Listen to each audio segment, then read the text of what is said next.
has dropped to its lowest level for a decade. It's thought highly likely that hospitals will have missed a government target for 95% of patients to be seen within 4 hours. People living in a village near Luton say they're concerned about the reopening of a traveller site. The Timberland site in Pepperstock has been refurbished at a cost of almost £1 million. Central Bedfordshire Council says it will seek to establish positive community relations, but these residents on the nearby mobile home park aren't convinced. And what we had a lot of trouble before was with kids, dogs. They used to do rude things to you. They would stop your car. And said I've had an air pistol fired at me. They say the site's going to be under control now, security, but I can't see that happening. A park in Bedfordshire is to get more than £2 million in lottery funding.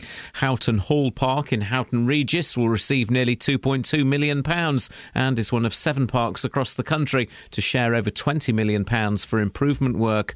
Jobs in Milton Keynes and Stevenage are at risk after the fashion chain Bank went into administration. The company employs over 1,500 people in over 80 stores across the country.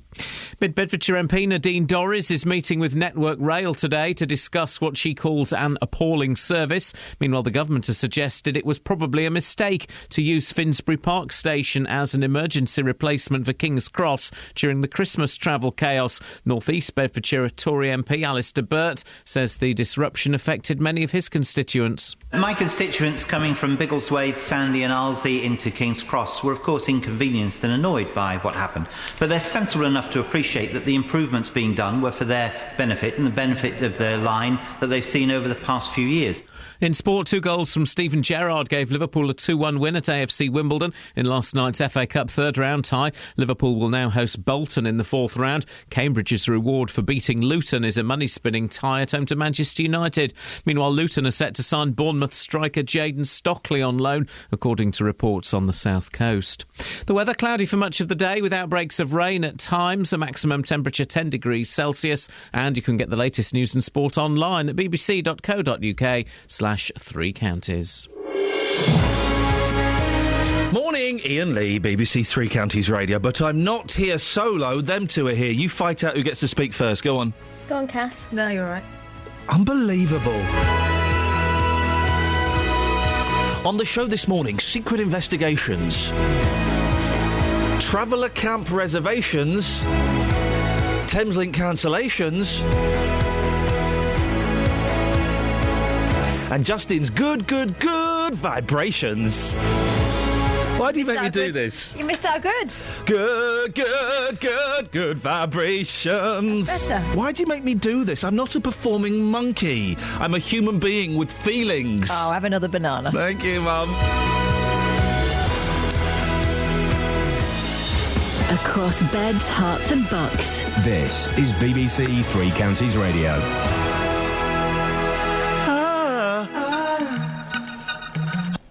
So, here's the thing, right? Sorry? I bashed my finger yesterday. Do you know what noise I made? Hang on. I bashed my finger yesterday. Do you know what noise I made? What noise do you make? Sounds like you bashed more than your finger. I did a bash. Then I dropped the hammer on my toe and I went, It was awful. It's a really awful, unpleasant situation to be in. Never mind. Kels, you look nice. Do I? Yeah, you do. Kath? Hello, studio. Yeah, I know, I'm talking to you.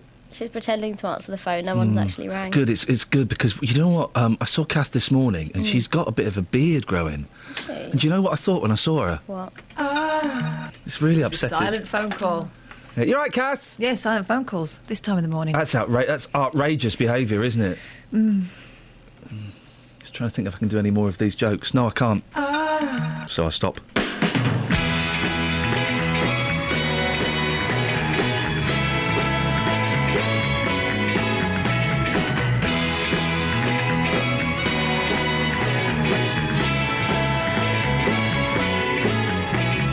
Ba-dum bum bum ba-dum bum. Ba-dum bum bum ba-dum bum.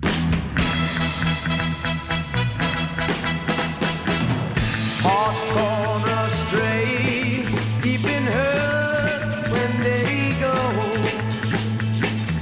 I went away just when you need me so. You won't regret, I've come back begging you. Won't you forget, welcome love we once knew. Open up your eyes, then you realize, here I stand with my everlasting love. Need you by my side, girl, to be my bride. You'll never be denied everlasting love. From the very start, open up your heart, feel that you fall everlasting love. Need a love to last forever. Need a love to last forever.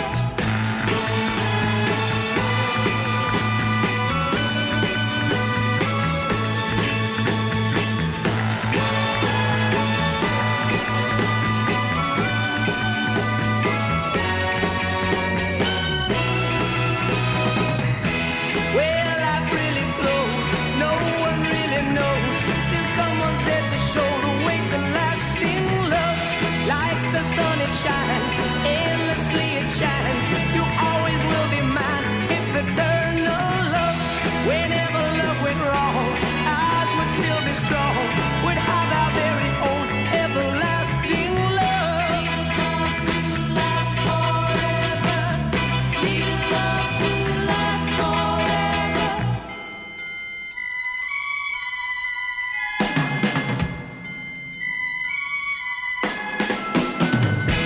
Open up your eyes, then you realize, here I stand with my everlasting love. Need you by my side, girl, to be my bride. You'll never be denied everlasting. Remind me to tell you. Oh, I forgot, don't I? Now, it's a story we've been following for some time now, but that Milton Keynes taxi scandal just won't go away. It all started back in August when it was revealed a violent serial rapist had been granted a taxi licence in 2011. And the person who'd stepped in personally to vouch for his character was the town's mayor, Subhan Shafiq, who was a Liberal Democrat. It's important you remember that. Now, the row that ensued led to his stepping down as a mayor and as a Lib Dem councillor. Well, the Lib Dems launched an internal investigation, which we've been waiting for the results for quite a while, and our reporter Craig Lewis has been looking into this. So, Craig, tell me all about this internal investigation by the Lib Dems. Well, you'd think I'd be able to tell you quite a lot about it, really, but actually I can't, so that's a bit of a shock for a start. Oh, right, OK, so hang on. Why can't you? And what? OK, tell us about this investigation first. Why did they launch it? Well, Ian, the regional Liberal Democrats investigation took place into the actions of Subhan Shafiq and Stuart Burke in Milton Keynes. And you might well remember Mr Shafiq, as you mentioned, he was the councillor who vouched for his good friend, the serial rapist, Nadeem Kiani, in 2011. Partly as a result of that recommendation, Kiani was given a private hire licence, despite having convictions for rape and sexual assault of prostitutes in London in 1994. Mr Shafiq resigned as MK Mayor in August, and in November, following a lot more pressure, he quit the council altogether. Stuart Burke, meanwhile, now he was the chairman of the council's licensing committee when it lifted a suspension on Kiani's licence in 2012. He was forced to resign as well from that position, but remained a councillor and remains a councillor. It's worth noting just quickly in that neither of those Liberal Democrats broke the law at all, and Stuart Burke was actually found to have followed the procedure of the council. However, they were under a lot of pressure. There's moral questions as well. And under this pressure, the Liberal Democrats launched this internal investigation. OK, so what were the conclusions of the investigation? Well, in short, we don't know. And that's perhaps why I gave you that rather confused answer at the start of this whole interview. Now, in fact, the Liberal Democrats were not even keen to let us know that the investigation had finished. Despite regular inquiries, I was only told recently that the investigation actually concluded at the start of December. Now, that's despite Vanessa McPake, the press officer for the region, and a serving councillor on Milton Keynes Council telling me in December that she didn't know whether it had finished or not. But it has. And even now, we won't be learning much more. And that's because the Liberal Democrats have decided to keep the results of this investigation confidential. Their campaign manager, Jane Carr, said the recommendations had been made and have been actioned locally.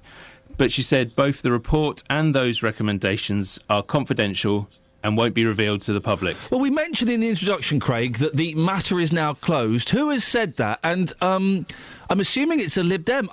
But surely they don't necessarily have the right to say whether it's closed or not, do they? I'm sure they'd like it to be closed. Well, exactly. They definitely like it to be closed. It was Jane Carr, that campaign's manager, who said that the matter is now closed.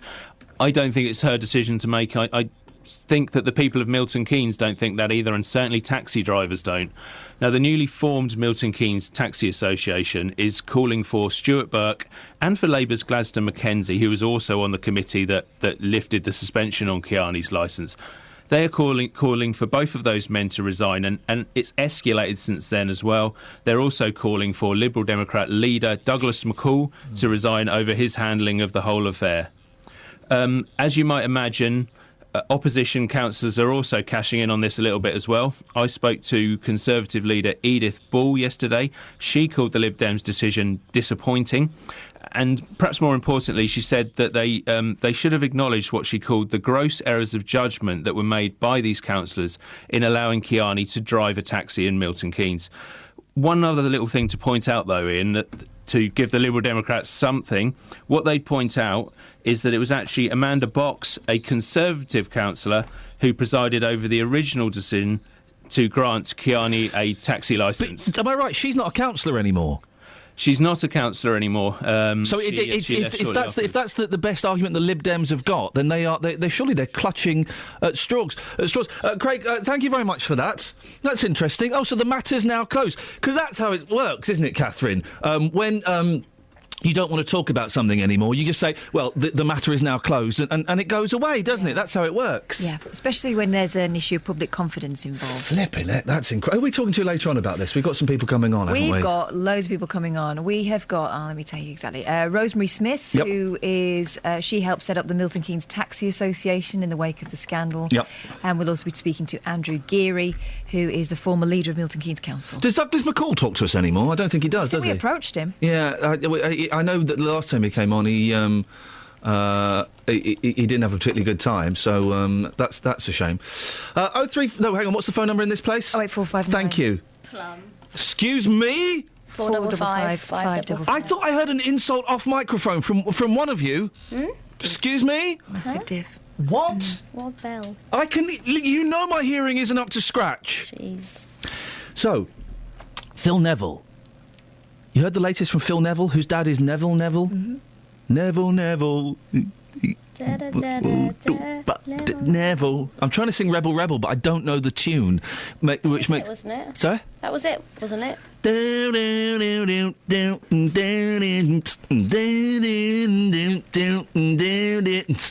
I'm doing guitar and drums. Clever. Badly. Thank you.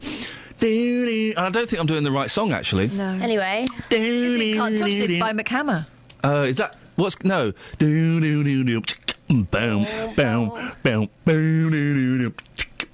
I'm doing keyboards and drums, but they're all kind of the same thing. No, I'm doing...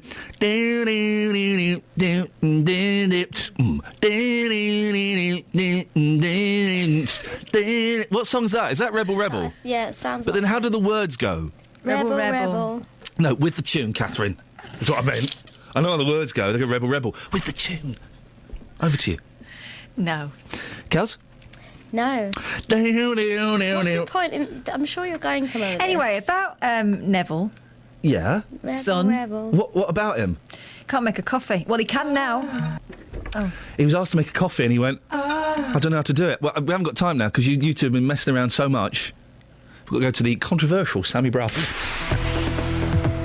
Travel news for beds, cards and bugs. BBC Three Counties Radio. Get in there, Sammy. Let's have it. Try not quiet. to be... No, come on, It's listen. looking quiet out there. A word in your shell-like. We've had a few complaints. But we're going to carry on doing the show. No, seriously, we have had a few complaints. So if you could just try, and I know it's your thing, just try and tone down the controversy ever so slightly, my darling, ever so slightly. We all want to have a job here by the end of the year. So let's just try not to be so controversial, Sammy. Let's hear the trav. OK, well, it's quiet at the moment. In Hatfield, there's roadworks on Great North Road at St Albans East, and they're not causing any problems, but could cause some delays later on. And in Milton Keynes on the A41 Standing Way, there's roadworks around the Kingston roundabout, so expect delays there later on. Having a look at the cameras, there's no problems showing up on the M1 at the moment. It's a little bit busy, but it's all just moving fine at the moment. On the trains, though, if you're heading into London on the Metropolitan line, it's suspended between Wembley Park and Aldgate, and there's minor delays on the rest of the line. That's because of a signal failure. And on Thameslink services, they're not going to London Bridge, they're going to Elephant and Castle instead, and that's going to be the case for the next 3 years. Samantha Breath, BBC Three Counties Radio. I tried. You just can't tame a wild beast. You can't tie a Mustang down. The ever controversial Sammy Brough.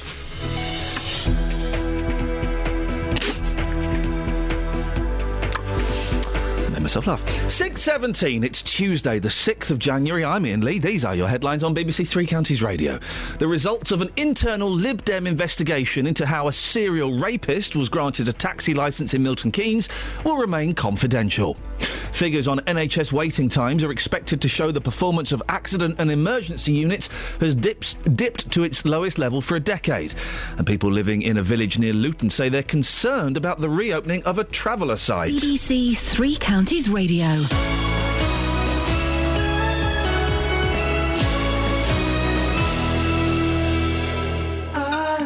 When you need local news. 4 giant wind turbines won't be built in the Buckinghamshire village of Stoke Hammond. When you need local travel. Well, better news here about the southbound M1. All lanes are back open after that earlier multiple car accident. When you need local weather. Cloud we have got is breaking at times and is letting a little bit of brightness through, so it's not too gloomy, is it? BBC Three Counties Radio is here with local, up-to-date news and travel bulletins throughout the day. You'll always be up to date. Delays there of around 40 to 50 minutes. BBC Three Counties Radio.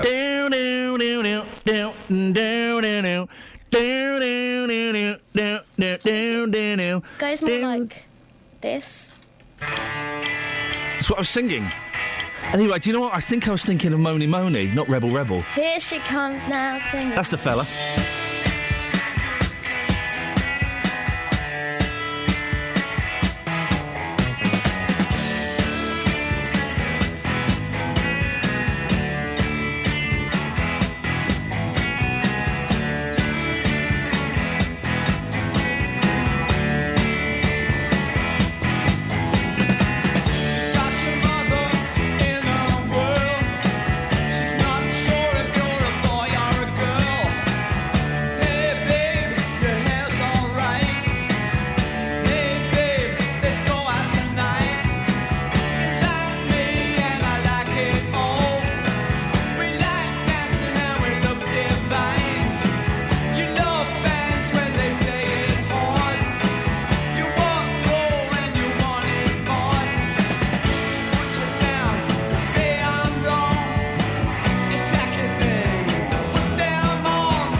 I look like a plant.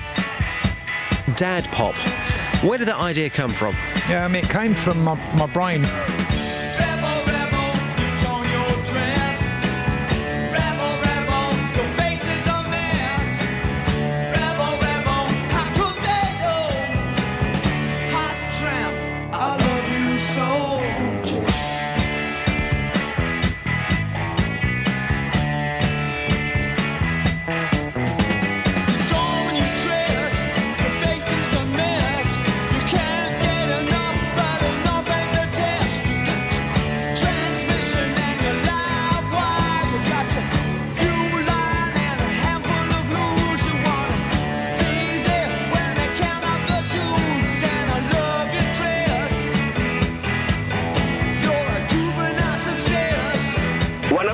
up against me, I couldn't touch it. I was shocked.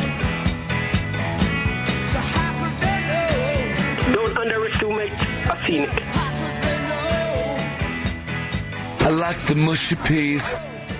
525,600 minutes.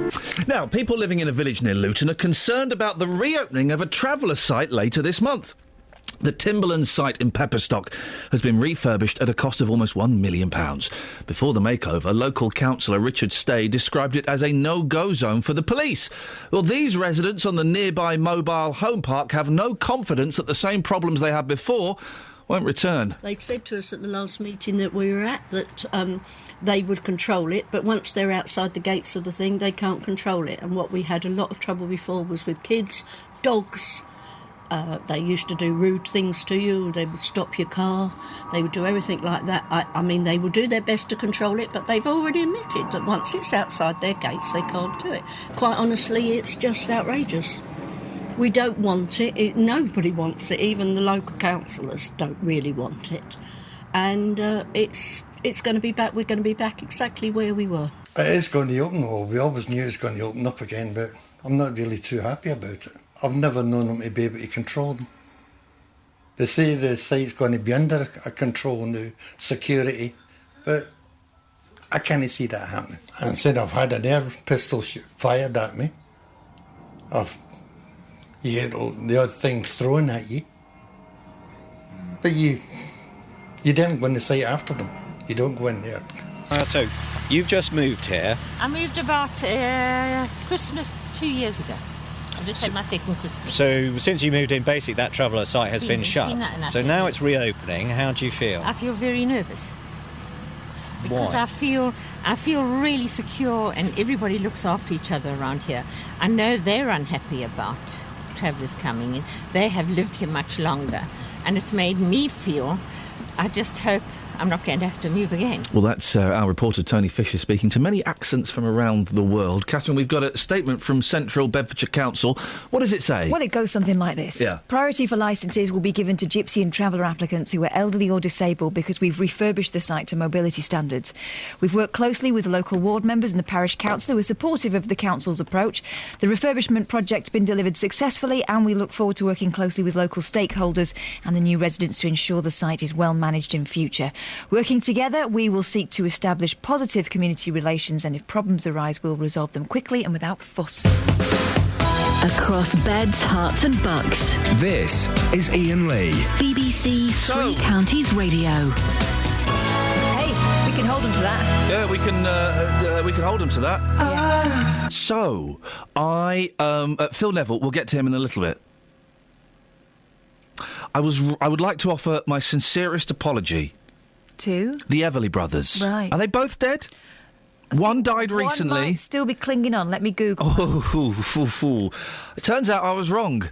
Oh. Turns out they're wrong. They're flipping brilliant. Me and the boys were rocking out last night to the vinyl 1983 Everly Brothers reunion album, recorded live at the Royal Albert Hall. It rocked. Yeah. The boys rocked. I rocked. The boys invented an elaborate game where they had to walk around the edge of my bed without touching the floor or leaning on my legs. Did your boys like the fact that they were brothers? Yes, they did. Yeah, my girls like sister groups. Enjoyed that. So I would like to say to Phil and Don, whichever one is still with us, I am sorry. I'm sorry, A, for not knowing which one of you is no longer with us, and B, I've been dissing you for the last 41 and a half years, and I was wrong. And also, I didn't know that this was one of your songs.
going to retire. Because I'm not going to sit here all night reading emails. So, there is an excellent version of that by Robert Plant and Alison Krauss. I like her. Excellent version of that. Yeah. Excellent version of that. That was an excellent version of that. Everybody's happy. Huh? Now, we will talk about Phil Neville.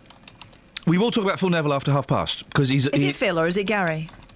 We'll talk about one of the Neville brothers after... It's definitely not Neville. I think it's Gary.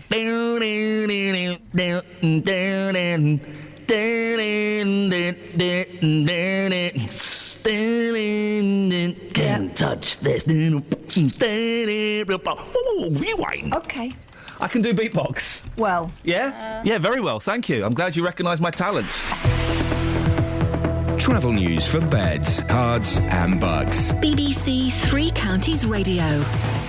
Checking the speed sensors on the A40 in High Wycombe. That's moving fine through the roadworks so far at Temple Street, but there's a lane closed in both directions, so it could get slow later on. In Chalfont St Peter, expect delays on the A412 Amersham Road while the roadworks go on at Mistbourne Avenue. And in Palmer's Green, it's starting to get busy on the A406 North Circular Road between the Clockhouse Interchange and New Southgate. It's also starting to get busy on the M25 anti-clockwise between junction 21 for the M1 and 16 for the M40. And on the trains, no major delays showing up on the departure boards, but if you're heading into London and you usually use the Metropolitan line, it's suspended between Wembley Park and Aldgate because of a signal failure at Neasden, but passengers can use the Jubilee line instead from Wembley Park. Samantha Bruff, BBC Three Counties Radio. Across beds, hearts and bugs. This is BBC Three Counties Radio.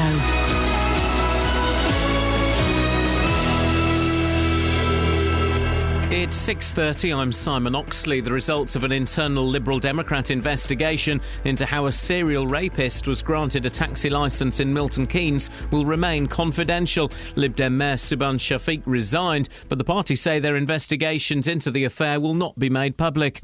Figures on NHS waiting times are expected to show the performance of accident and emergency units has dipped to its lowest level for a decade, and people living in a village near Luton say they're concerned about the reopening of a traveller site. The Timberland site in Pepperstock has been refurbished at a cost of almost £1 million. Three Counties Sports. BBC Three Counties Radio.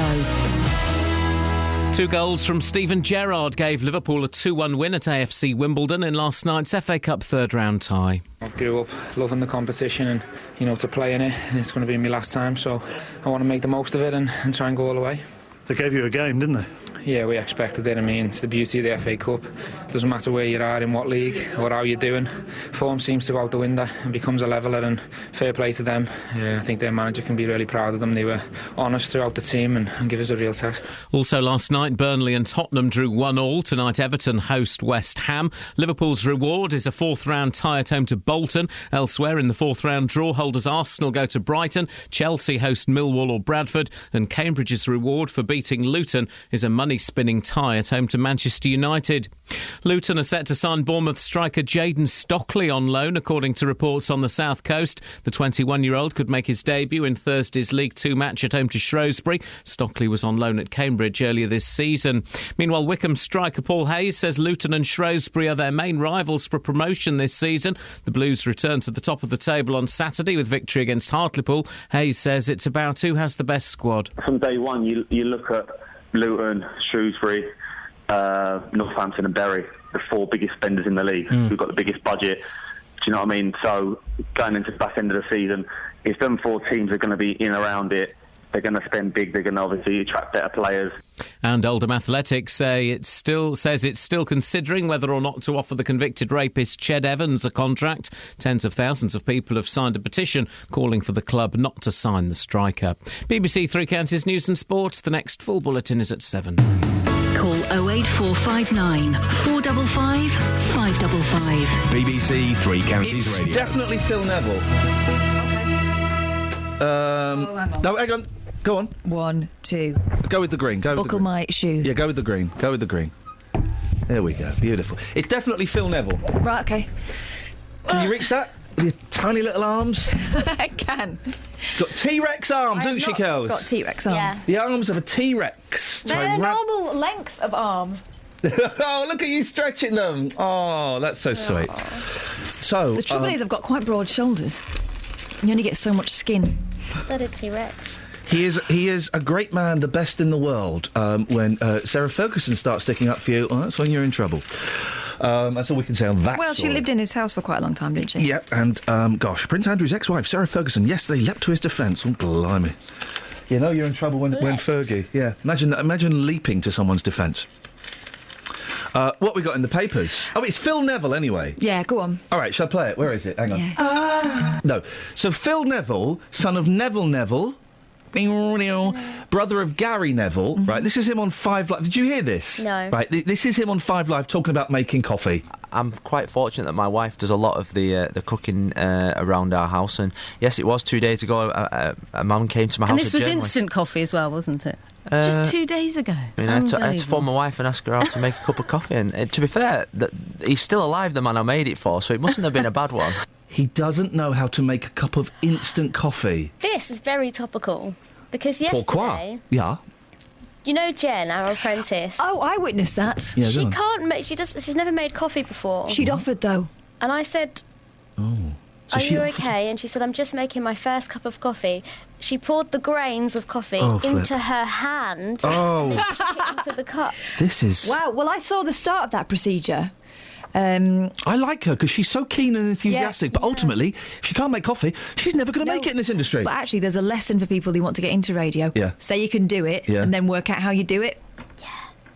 Yeah? So she'd said, right, everyone, and we know, we all know it's popularity building. Yeah, of making course the it is. coffee. Of course it is. Kel. So she'd said to everyone, I'll make you all a coffee. They said, excellent, Jen, now you're more popular. She went upstairs and had to ask a number of members of staff how to make said Isn't coffee. that- I remember making my first coffee at the age of 15. I was doing my Duke of Edinburgh's award, and I had to go and spend every Saturday for a month hanging out with the wardens at Burnham Beeches Woods in Buckinghamshire. Local, and indeed local. Was that your community service? Anyway, and I had to make I did coffee. brownies. And I'm telling a story. I did brownies. I also went brownies. Let me tell the story! Go on. I didn't know how to make a coffee. And What then were you you did. at brownies, Kat? I ended up, well, it's quite sad, really. I ended up staying on for quite a long time. I ended up being a ranger guide. Stephen Fry... Brown ale. Sorry? Almost. You're what? Almost. Stephen Fry disgusts me. Why? 57... Yes. Hang on, let me get it right. 57, and his boyfriend's 27. Good for him. 30 years difference. That's disgusting. Get in. Well, they are. I think it's disgusting. That big an age gap. Also, it's not just the big age gap, right? Stephen Fry is to marry lover, Elliot Spencer, who's 30 years his junior, after he put a smile back on the comedian's face. Good. Well, the thing is, right... 57 and 27, so it's 30 years. That's disgusting. But also, 27 is really young. You're not mature at 27. He is I mature. got engaged when I was 27. Well, and look at the state of you. Ruined. Wow. Ruined. He is not mature enough at 27 to be committed to a long-term relationship with a 57-year-old. It's out of order. You love who you love, man. Leave him alone. Plus, Sorry? Stephen Fry is loaded. He's hilarious. Oh, so hang on, he's you're clever, saying- he's entertaining. You're saying he's debonair. Hang on a second. He's witty. He's not debonair. Oh, he is. He's not debonair. Well, I kind of like the shambling debonair thing. You're saying that Elliot Spencer is with Stephen Fry because of his money? And Well, the other, she's not saying no. She listed and a other lot of assets things there. And other assets. He could be with someone who is 25 and hadn't out and lived with 7 other people in a flat in London. But why is money a factor? That surprises me you would bring that up. No, I'm just saying that the man has got a lot of acumen. Has he? How do you know that? My eyes aren't painted on them. I just... I don't know what that means. That means I can see. All right. I just think that age gap, 30 years, is B-O-O. It's boo. It's bang out of order. There's another O in there. Boo. No, I think if the guy was 21, that makes a difference. Why? Now we're getting somewhere. Because Conversation. at 27, you nearly... The conversation. At 27, she is, you're quite nearly 30. I'm not, no.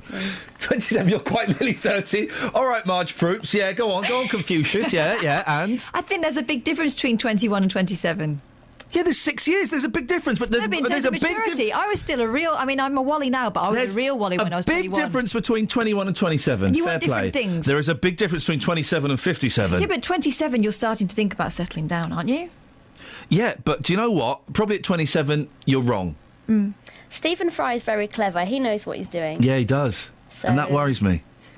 08459 455 555. I'm right on this one. No. And you two are incorrect. Incorrect data. Well, when I get Incorrect. to 27, Incorrect. I find a man who just happens to be 57. Yeah. But we have a lot in common and we get on really well. Yeah. We're like really good friends. Okay. And he says, "Hey, will you marry me?" And I might say, "Yeah." Did you just say when you get to 27? She's like 36, isn't she? Isn't she?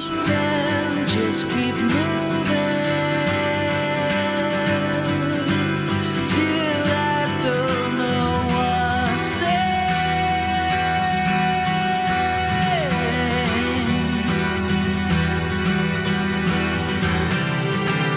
I've been moving so long, the days all feel the same.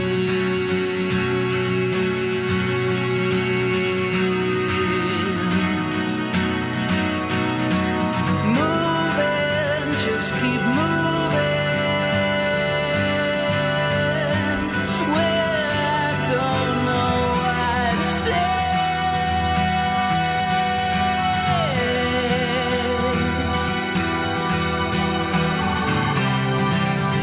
No ties to bind me, no reasons to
Tony's in Milton Keynes. Morning, Tony. Good morning. What would you like to say, boss? Well, I wanted to propose to Kelly. Oh, blimey. Here we go. Go on then, fella.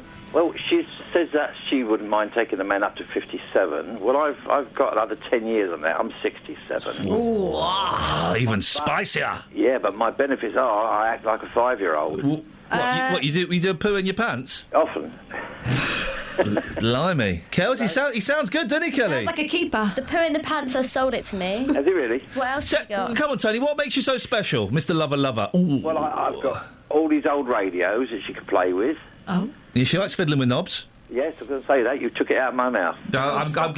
Don't put it in your mouth. Stop. And I have the most unusual collection of weird records, as you know. Oh, well, give us some examples of some of your weird records. Well, there's one that I want to challenge you on. Oh. You keep playing the Let This Hobo in Town. How about this one?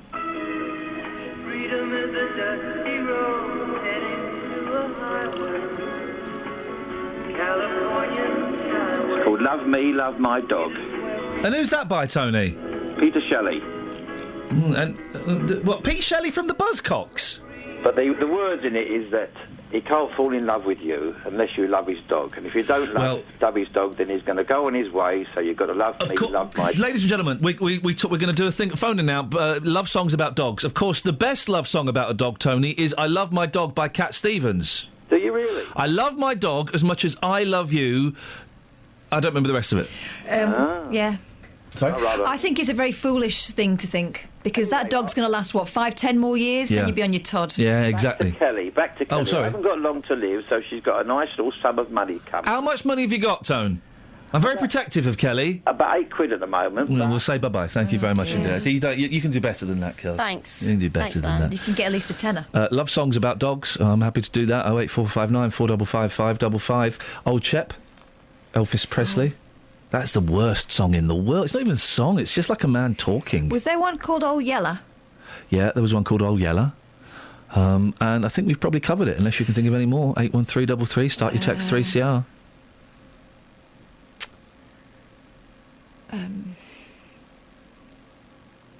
Nope, that's it. Travel news for beds, cards and bugs. BBC Three Counties Radio. On the M1, it's starting to look quite busy on the cameras at junction 11 for Dunstable Road, and on the M25, it's starting to build up anti-clockwise between junction 21 for the M1 and 16 for the M40. Having a look at the A1 Waterford Way, there are queues building up southbound between the Holiday Inn and Stirling Corner, and having a look at the speed sensors on the A40 in High Wycombe, it's moving fine at the moment through the roadwork so far at Temple Street, but that could get busy later on.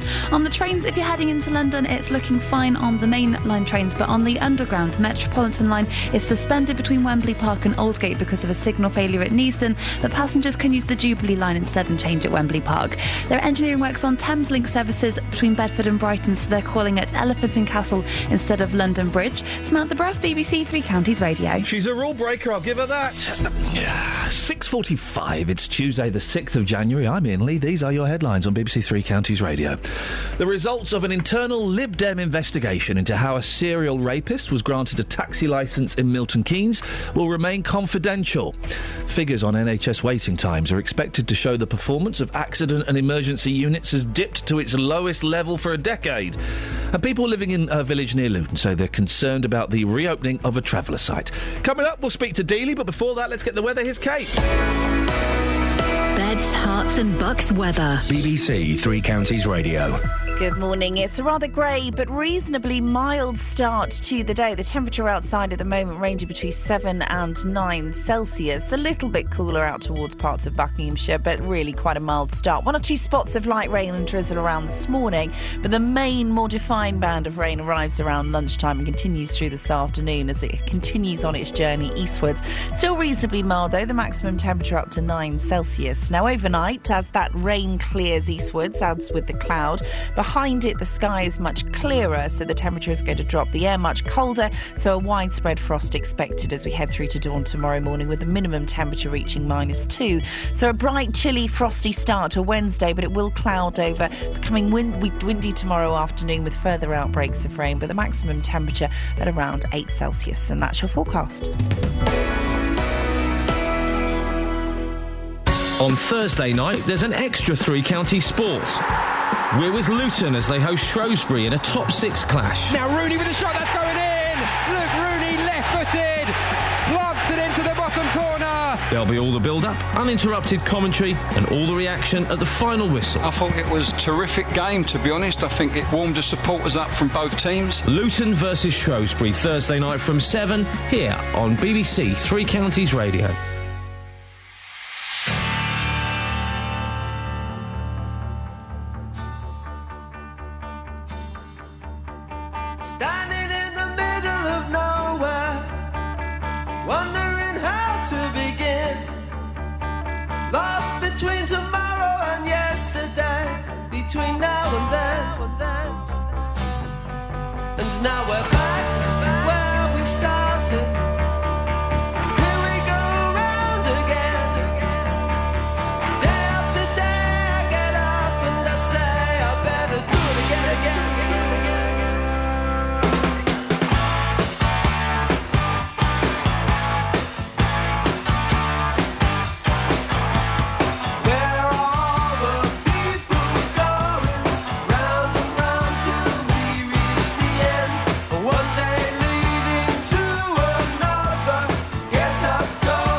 80s Kinks, always dangerous territory. But this is a tune. This is a tune. There we go. It's going to get dark now. It gets dark. Not dark. Uplifting. The voice there sounds a little bit like Steely Dan, doesn't it? Yeah, a bit. I'll give you that. Is that a bad thing? No, just an observation. The thing I noticed, we had Dave Davis on last week. He's in the podcast if you want to hear it. The brother of Ray. The thing I notice since that interview is that neither of the brothers, Davies, can say the letter R at all. By any... and it's really pronounced with Ray Davis when he's singing. I'd never noticed it before. Well, it didn't hold them back. Didn't hold them back. They're a weird band, the Kinks, because Ray's not a particularly good singer, I don't think.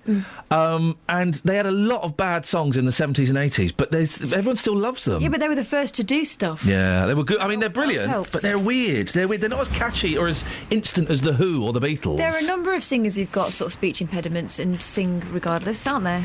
Like, you Will Young's got a bit of a lisp. Will Young, he can barely open his mouth, can he, these days? What? Justin. Morning, boss. Come Dancing. Great track by the Kinks. It is a good song, isn't it? Yeah, please play it one day, please. We played it a while ago, but I'll play it tomorrow. Yeah, good. There we go. You see what tune, yeah. So far, we've talked about singers that can't sing. Yeah. Have got speech impediments, and songs about dogs. I've been told that there is a song by Jonathan Richman called Our Dog Is Getting Older Now, which is apparently is amazing. I like Jonathan Richman. Nice to hear Peter Shelley's name mentioned on the programme this morning. Well, I don't know. It's straight about the song, though. It's rubbish, wasn't it? Love me, love my dog. You see, if you look at images of Peter Shelley, I base my image loosely on him because... I don't know who Peter Shelley is. I'm legend. Love me, love my dog. Just play it one day. It's a tune which will lift the spirits of people. You see? Oh, I've got some video of Peter Shelley. Is it going to be smooth?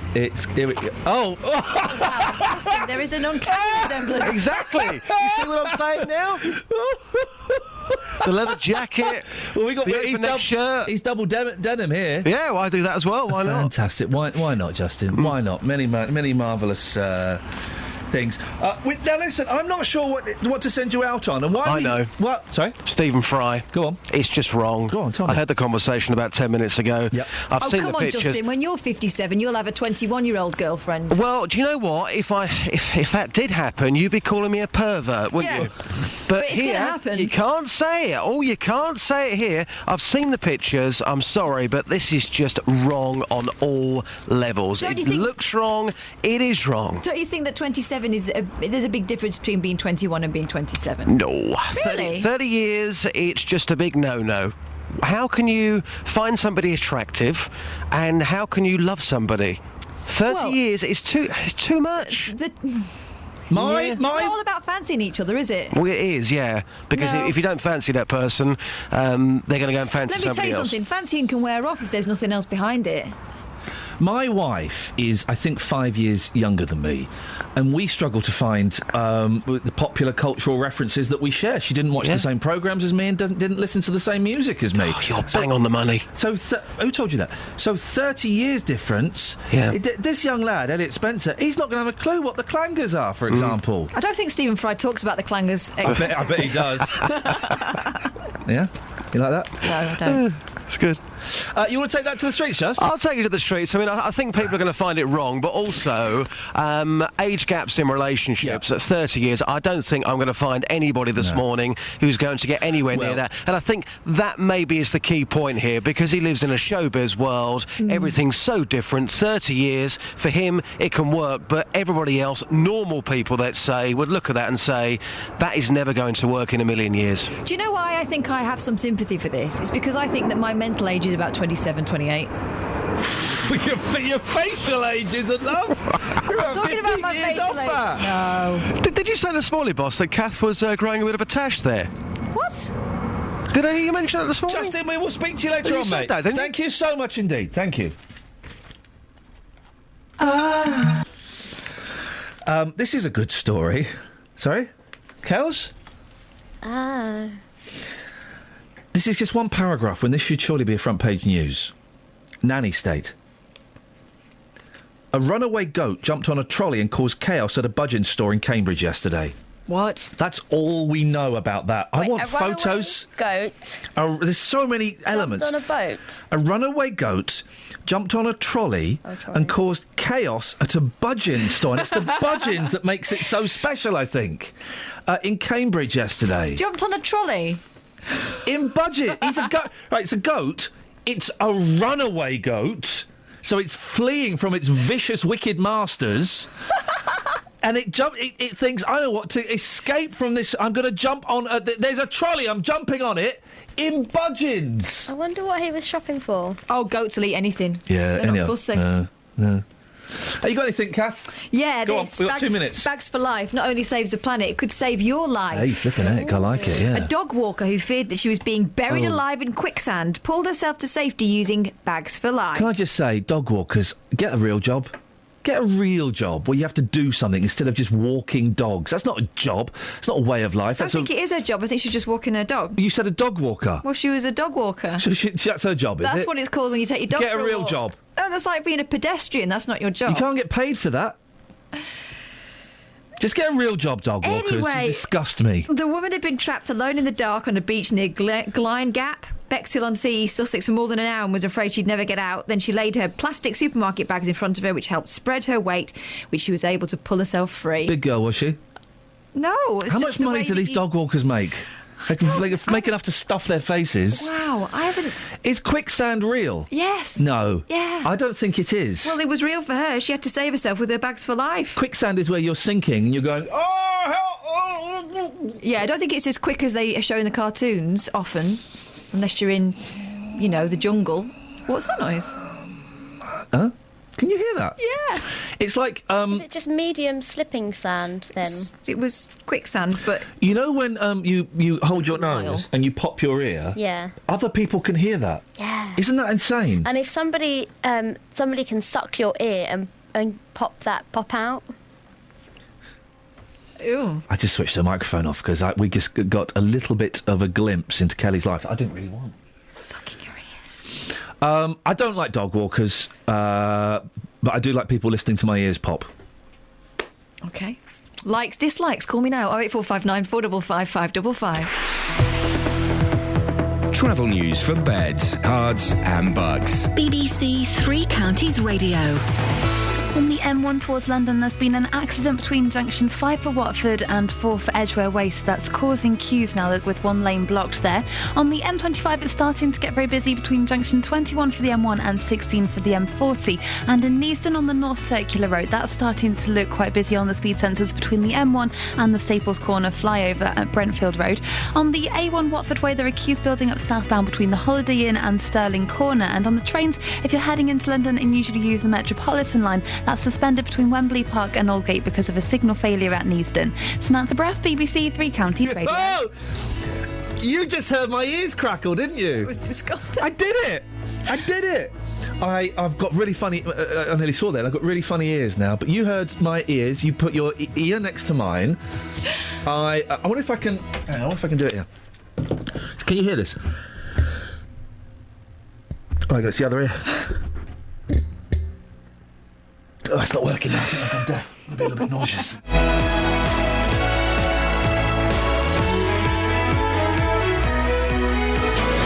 Local and vocal across beds, hearts and bucks. This is BBC Three Counties Radio.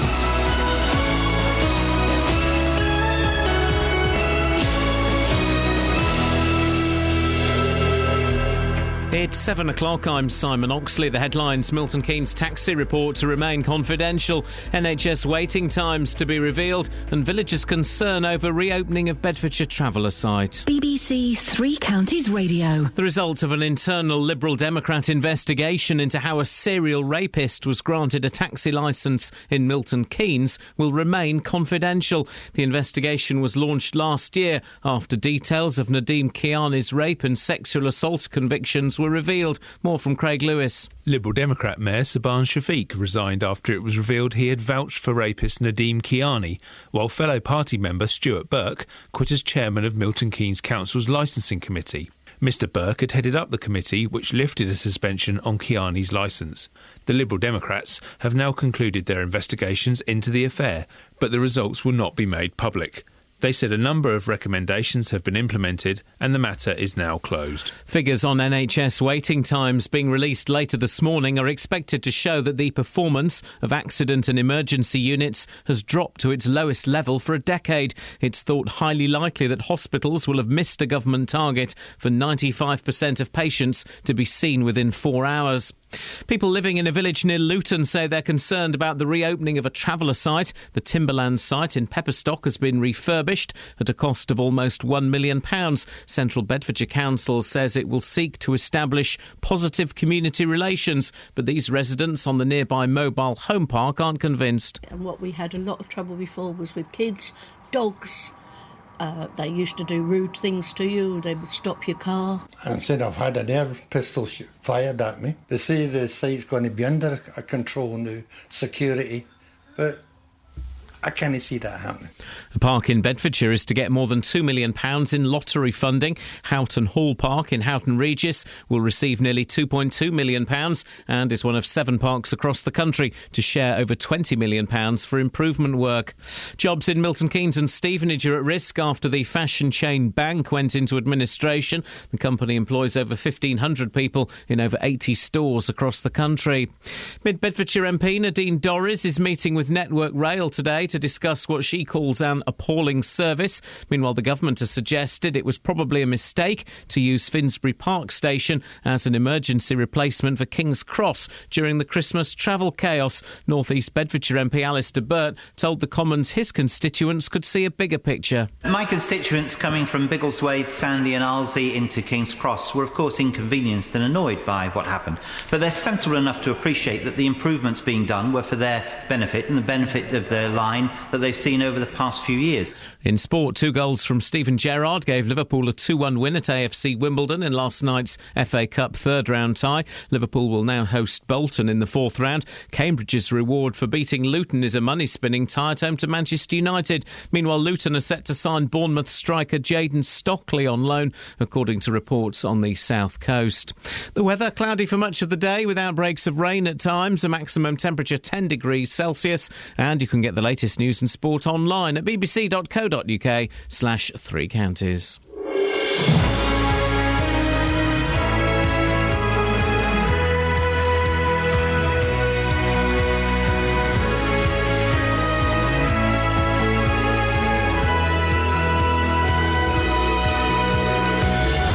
Morning, this is Iain Lee, BBC Three Counties Radio.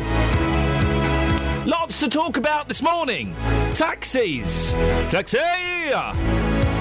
Dealey's out asking whether a 30-year age gap is workable.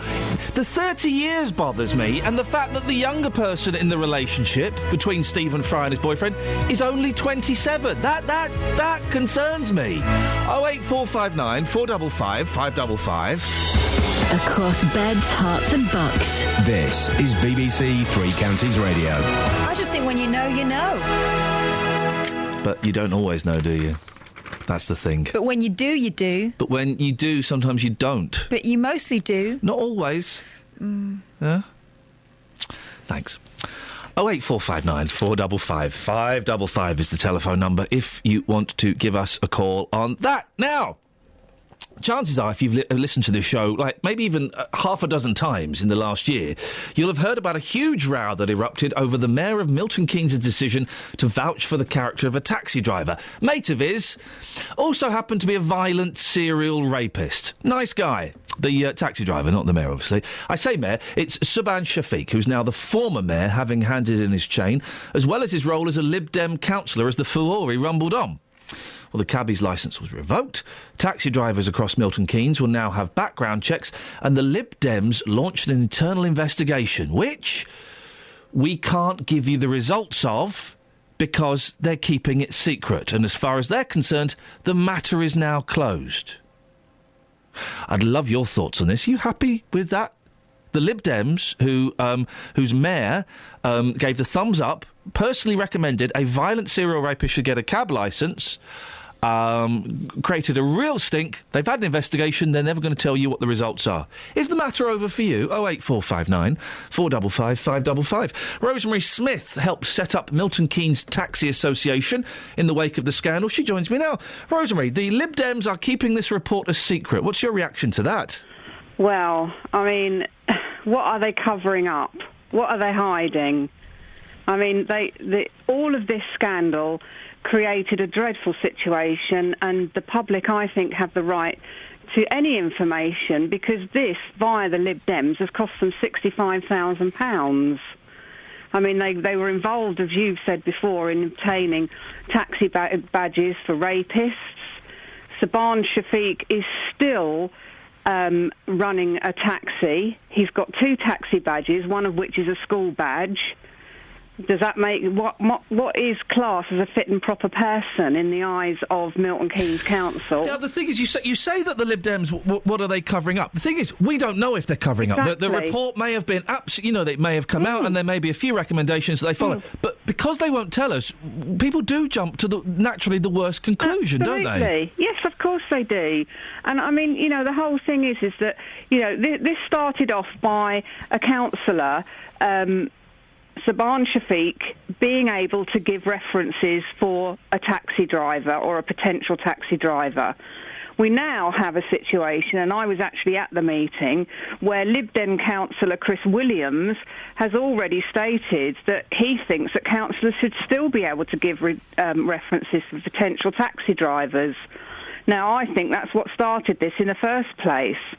And also, if we're talking about cover-ups, and you're quite right, we don't know that this is a cover-up, and I'm not saying that it is, but it was covered up by them, this information about Saban Shafiq, for several months. It broke on the 28th of August, allegedly. The Lib Dems went to ground and refused to comment or communicate on this, as you guys know, because they refused to talk to you too. It would appear that they've closed ranks again to keep 2 of their number, actually, Saban Shafiq and Stuart Burke, in office to avoid, and they did this to avoid a by-election, in my opinion. I mean, I telephoned Monkston, a Liberal Democrat councillor from Monkston, to ask if they have a residents' association, because I am the chair of a residents' association, to communicate with them. And I was told that they didn't need one because Monkston was well looked after by 3 Lib Dem councillors, one of which was Saban Shafiq. I mean, all of this in the middle of the scandal concerning the taxi issues, and from a woman as well. Rosemary, what is the relationship? Unbelievable. What is the relationship like between taxi drivers and the council now? Because it was strained, wasn't it? To put it mildly. Yes. I think it's going to take a lot of years. Well, it isn't going to take a lot of years. I think it's going to take a time for people to trust. Now, the taxi office, the people that we have in office in the taxi office now are fantastic. They're communicating with the association. The drivers are beginning to build trust, because obviously they're not happy that Saban Shafiq has still got 2 taxi licences, 2 taxi badges, and one of which is a school badge. Because they're thinking, well, I'm being penalised for having, say, a 1.8 tread on my tyre when the police say 1.6 and the council say 2 millimetre depth on a tyre. But he got away with doing this, Rosemary, we have to move on from there. Thank you very much, Rosemary Smith, helped set up Milton Keynes Taxi Association. Are you happy with the Lib Dems keeping this report secret? I don't know why they would. And maybe they've got nothing to hide, but you do, when you're told a report is secret, you instantly jump to the worst conclusions. And in a situation like this where you're talking about public confidence, you want to be as absolutely open as possible, surely. 08459 455 555. Peter's in Walmer Green. Morning, Peter. Good morning. What would you like to have a whinge about today, sir? I wanted to talk about the age gap between people and their marriages. Stephen Fry and his young fella, a 30-year age gap. The youngster's 27, Fry's 57. I think it's outrageous. Now, the real true story of 2015 would be that if a 21-year-old lady who was rich got engaged to a man over 60 who was poor. Yeah. That would be the story of the year. That would be romance, wouldn't Can't think of one this year, but remember when Celine Dion married her husband René, and they are famously devoted to each other. Yeah, but he wasn't poor. No, but he was poorer than her. Well, hang on. Well, no, he was you're her getting it manager. wrong. Now, there's many Peter's instances. an expert on Celine Dion. You be careful, Catherine. There's many instances of men who are rich, have young ladies on their arms, but you very rarely see a rich young lady with an old man on her arm. But hang on, you don't see... That's unless they're a father. You don't... Isn't Paul McCartney's third wife richer than Paul McCartney? I think she might be. She's richer than Paul McCartney. She's not 21 though, is she? But the thing there is they're both rich. Yeah. Isn't it though? It says on my screen, Peter, that in your sheltered housing, you often get special offers from ladies. No, not in. What do you like 2 for 1? Yes. What do you mean? You told me that, Peter. I did, yes, but I didn't say on my site. Buy one, get one free. No. 2 for the price off. I did not say on my site. Okay. So where are you getting these special offers? Well, and you do you need a wingman? There's a lot. Listen, when you're an older man, there's a lot more ladies lost their husbands than there are us. Those sexy widows. Slim pickings. there's massive pickings, actually. Big fat pickings. So, Peter, how old are you? Well, you 82? I'm 81. 81. Okay. So 30 years younger than you. If you laugh a lot. Would you ever go out with a 51-year-old? Well, of course. But I'll take them out to lunch. There's no problem. Yeah. But pension day, yeah. When you laugh a lot, you'll be surprised how age doesn't matter. Oh, come on, Peter. Oh yes. That's hey, rubbish. Look at Jim Davidson. You forget the old adage that when you laugh a lot, you can go anywhere. That's not an adage. You just made that up. No. When you laugh a lot, you can go anywhere. Yeah, a lunatic asylum. Well, you can laugh ladies into bed. Actually, I know that from young age. Yeah, you can also laughing when they're in there. Oh, you beat me to it. The line I was going to say. Let's see. You can laugh them out of bed again. Yeah, Peter. Well, you know what I'm saying? I've got a lot of great memories, I'll tell you. I really just stopped myself saying something completely inappropriate there. I bet he was a dog in his day. Sorry? Hey. Can't say that. Don't be so rude. Hey, that's a nice thing. Oh, in that case, yeah, but he was. What is that? A terrier. It's a tiger. Yeah. Anyway, well, I really want to say something so rude and I can't. So I'm to travel. No, it's early. What I want to say is... But I'm not going to. No. I don't know why he did it to us. Because I had to get it out of my system. You didn't. He's got a lot of memories stored up in there. Okay. 08459 455 555. 30 years is... But 81 to 51, that's kind of all right, because you're both old. You've both messed your life up, probably, to end up in that situation. 27 and 57, I say no. That is too big a gap at too young an age. Inappropriate. 08459 455. That's because you're thinking more like the 27-year-old. When you're 50, you'll be going, get in there. So it's 30 years okay? Is 30 years okay? Question. No, hang on, this is a question for Catherine. Hang on, this is for Catherine. 30 years okay? It depends how old the younger person is. Is 30 years okay? I think if they're 27... Take it back 10 years, 47, 17, okay? Well, take it back another 10 years, 37, 7. You sure? Did you hear what I said, though? Are you sure? I said it depends how young the younger person is. You're out of order. I heard what you said, Kath. Right. You're right. So, Kath... Kath? Kath? I sometimes think I'm invisible. Who said that? Travel news for beds, cards and bugs. BBC Three Counties Radio. There's been an accident on the M1 southbound. It's just after junction 5 for Watford. It was closed for a short time, but it is open again now with tailbacks now from junction 6 for Bricket Wood. Looking at the M25, it's very busy anti-clockwise from junction 21 for the M1 to junction 16 for the M40. In North Watford on the A41 Northwestern Avenue, that's looking very slow around the Dome roundabout and St Albans Road. And on the A1 southbound, it's very slow between the St Neots junction and the Black Cat roundabout through those roadworks that are in place there. Looking at the departure boards, there's no major delays showing up, but if you're using the Metropolitan line to get into London, that's suspended northbound, but it's still severe delays southbound, so that could cause you some delays this morning. Samantha Bruff, BBC Three Counties Radio.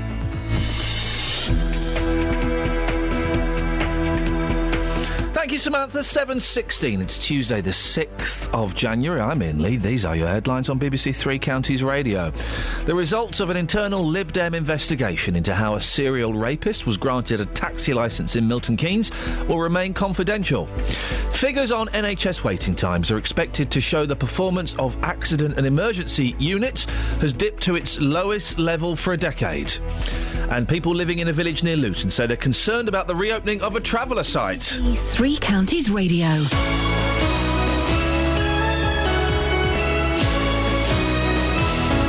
Did you know you can get in touch with BBC Three Counties Radio wherever you are? Via Twitter, at BBC3CR. Join us on Facebook, facebook.com/BBC3CR. Call us on 08459 455 555. Or text us on 81333 and start your message with 3CR. Local and vocal across beds, hearts and bucks. BBC Three Counties Radio. Across beds, hearts and bucks. This is Iain Lee. BBC Three Counties Radio.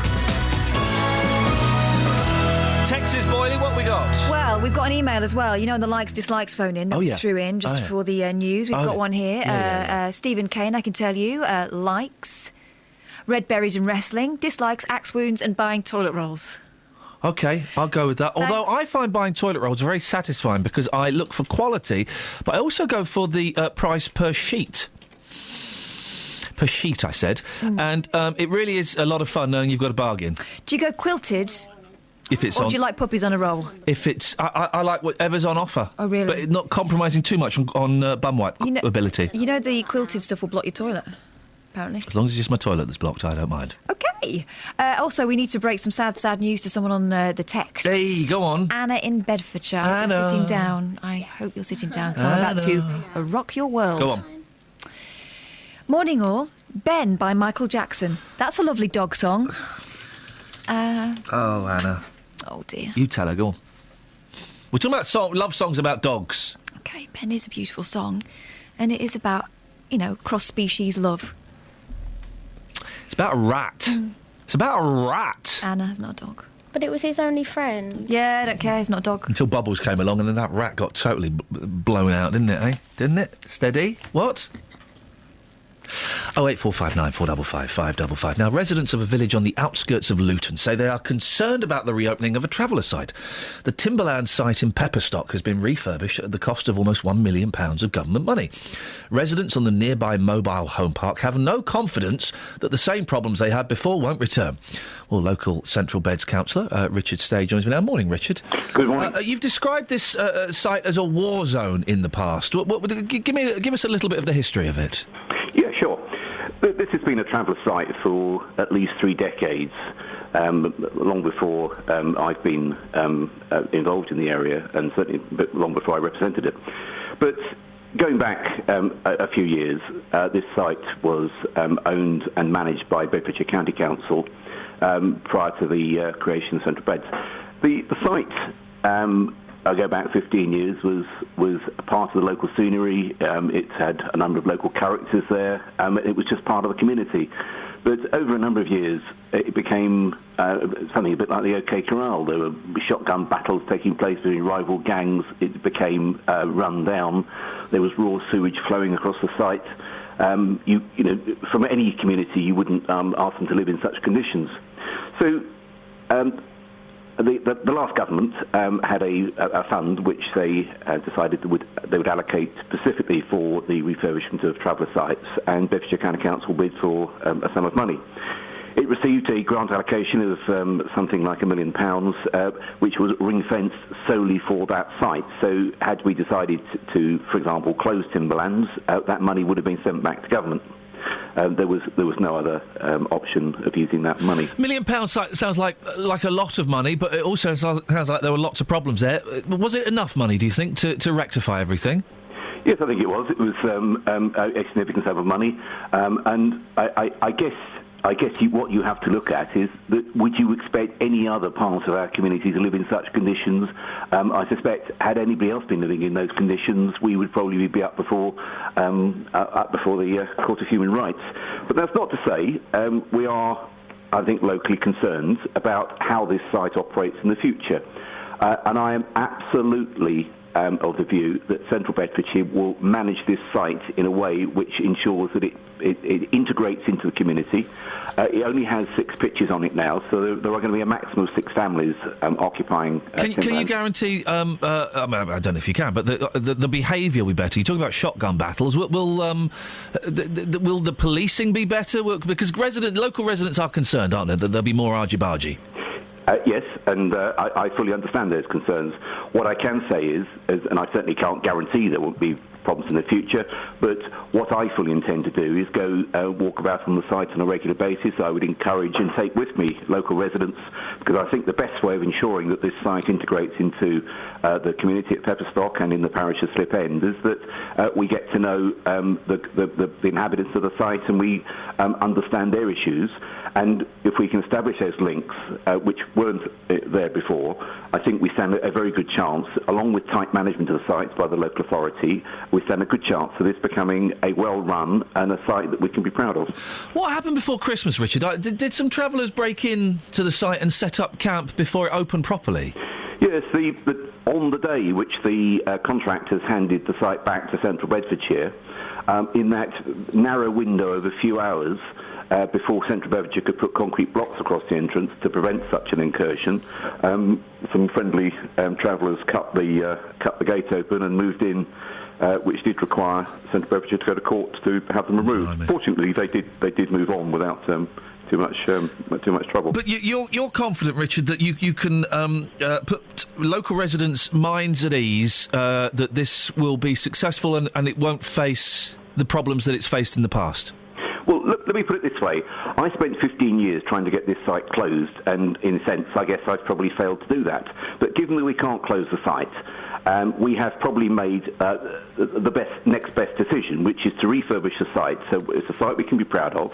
We have invested a lot of time and effort into making this site a nice site. And I can absolutely guarantee that I will do everything in my power to ensure that it's tightly managed, that it's well run, and that where issues do arise, and of course they will arise from time to time, that they will be dealt with swiftly and effectively. Richard, excellent stuff. Let's hope we don't have to speak again in the future about it all going wrong. Fingers crossed. Richard Stay, thank you very much. Local Central Beds councillor. Across Beds, Herts and Bucks. This is Iain Lee. BBC Three Counties Radio. I broke one of my golden rules and I bought petrol at a service station on the motorway the other day. Desperation. And I was hungry. And I went and got coffee and went and got a sandwich. Good story. No, there is a point to this. There is a point to this. And the coffee and the sandwich cost £5. Okay. Right? Mm-hmm. And the woman said, if you buy a bar of chocolate or a packet of crisps with that, it'll cost you £4. What? I went, I don't want those. She goes, all right, that's £5. I said, well, I tell you what, why don't you charge me for a bar of chocolate, but I won't take it? Oh, we can't do that. What? She said, no, we can't do that. I said, so I've got a bar. I said, I'm trying to eat a little bit healthier. I've got to buy a bar of chocolate that I don't... Why can't you just charge me for the chocolate and take £1 off, and then you've got a bar of chocolate? She went, oh, no, we can't do that. So I had to buy a bar of chocolate to make the meal cheaper. Then did you put it back on the shelf like a reverse shoplifter? Well, no, because I paid for it. Did you eat it? Yeah. Oh, she owned you. Esso or Shell or Texaco or the other ones, they're trying to poison me. It's weird, isn't it? What is that? How can they not... I didn't want it, but I wanted the £1 off, but I had to buy it. And then I got a bar of chocolate. I did. That's insane, isn't it, Graham? It is, mate. Yeah. Are you near a phone, or are you just shouting very loudly? I'm on the cab phone, mate. You're in a what? I'm on the cab phone. The cab phone? Yeah, in my lorry. Okay. Like, what, is it connected to the lorry? Yeah. Like the 80s? Yeah. What you got for us, Gray? It's dog songs, mate. Yeah. Martha My Dear by the Beatles. Oh, ladies and gentlemen, my favourite Beatles song of all time. That's a great tune. It's great, isn't it? Lovely. It's good, that. Yeah, it only comes to me because you were talking about McCartney and his rather rich wife. Imagine having more money than Paul McCartney. That's insane, isn't it? Isn't that one? And the thing is, as well, she's hot. She's hot. Graham? I haven't seen it, to be honest. Yeah, well, I'll go and have a Google. Mrs. McCartney III. She's hot. Yeah, she's got long, lustrous, dark hair. Oh, I like she? McCartney. Well. Except I think hers is real. Have you asked him for an interview yet? No, we'll get him on the show. We're going to get McCartney on the show in 2015, Yeah, I've decided. And Yoko Ono. It's like a mini Beatles reunion. I've sent her a tweet. She's not responded yet. No, I think it needs more than a little bit of tweetage. Retweet? Really had McCartney on his show. Yeah, not Paul. No, his brother. Everything that's wrong with this country could be summed up in 2 words. Go on. Jeremy Kyle. Jeremy Kyle. And I used to think Kyle was a genius. I think he is a genius. I think he's an evil, twisted genius that exploits the poor and the vulnerable. It wasn't his idea, though, was it? It was Vanessa's. Oh, Vanessa's was less exploitative. Then Trisha, and then him. Vanessa, of course, got done because she had fake guests on. That's why that ended. Trisha was always a bit heartfelt. Trisha, that you kind of felt that they were trying to achieve something. The Kyle show is just a freak show. Well, he brings Graham out for the aftercare. Let's bring out our genius Graham, who don't do nothing. He's going to scrape you off the floor. He's had Botox. Exclusive chat with TV host ahead of gritty new show. Oh. Yes, Gritty? I've had. What? So the recent one has been. It's called the Kyle Files. Wow. It's on ITV. It's 7:30 p.m. in the evening. So he's going for the serious. I've had Botox. That may be vain or silly, but I'd never lie about it. What they don't mention on his show very often is the affair he had with a 16-year-old girl. They don't mention that very often, do they? He sometimes says, I've made mistakes, I've been an idiot in my past. Yeah, you went out with a 16-year-old girl, mate, when you were a grown-up adult. You know, and you just kind of think, this is the guy that's given advice. Telly host Jeremy Kyle is used to doling out harsh truths. Such as? But Put something on it. Put something on it, and I don't like Facebook. But while filming his new show, he learnt one first-hand. Pepper spray in the eyes is not pleasant. Oh, I could have told him that, mate. He explains, I was filming in Magaluf, and the producers decided they need a shot of me walking up the main street. We turned the corner, and it was a bit like being the Pied Piper. There must have been thousands of people chanting, Jezza or Wah. That is a rubbish chant. They were doing a. Then all of a sudden, I couldn't breathe. My eyes were streaming and my lungs were burning. I'd been pepper sprayed by a bouncer. Ooh. My security guard grabbed me and marched me through the shouting crowds to the van. It was the longest 100-yard walk of my life. He still measures things in yards. This is how out of touch this guy is. I didn't even have time to feel frightened. Yes, you did. You were frightened. You were lucky that you got the pepper spray because it hid the tears of fear. I'm not crying! Didn't need to feel frightened. He had security with him. The attack happened last July while Jeremy was filming The Kyle Files. Oh, dear. A 6-part series where they came up with the name before they came up with the concept. That is normally what happens. In it, he tackles the issues that plague the lives of thousands of Brits. Flippin' heck. From, let's tick them off one by one, shall we? Knife crime, tick. Legal highs, tick. And underage drinking. He attempts to get to the heart of the problems, attending police raids, meeting victims, using undercover filming. Oh, hang on a minute, he filmed them last summer. Have we all noticed how those issues have all been sorted since then? Oh, Jeremy Kyle. I used to love Kyle, but he's everything that's wrong with this country, isn't he? Travel news for beds, cards and bugs. BBC Three Counties Radio. There are queues on the M1 towards London after an accident just after junction 5 for Watford. That's all reopened, but it's still causing some long delays through there.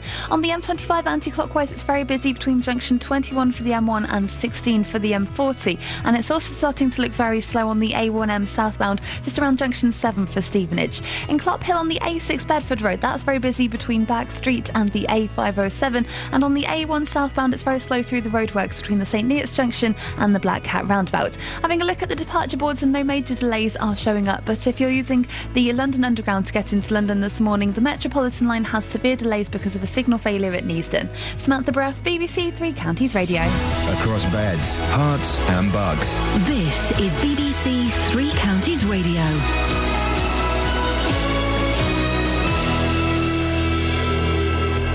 It's 7:30. I'm Simon Oxley. The results of an internal Liberal Democrat investigation into how a serial rapist was granted a taxi licence in Milton Keynes will remain confidential. Lib Dem Mayor Subhan Shafiq resigned, but the party say their investigations into the affair will not be made public.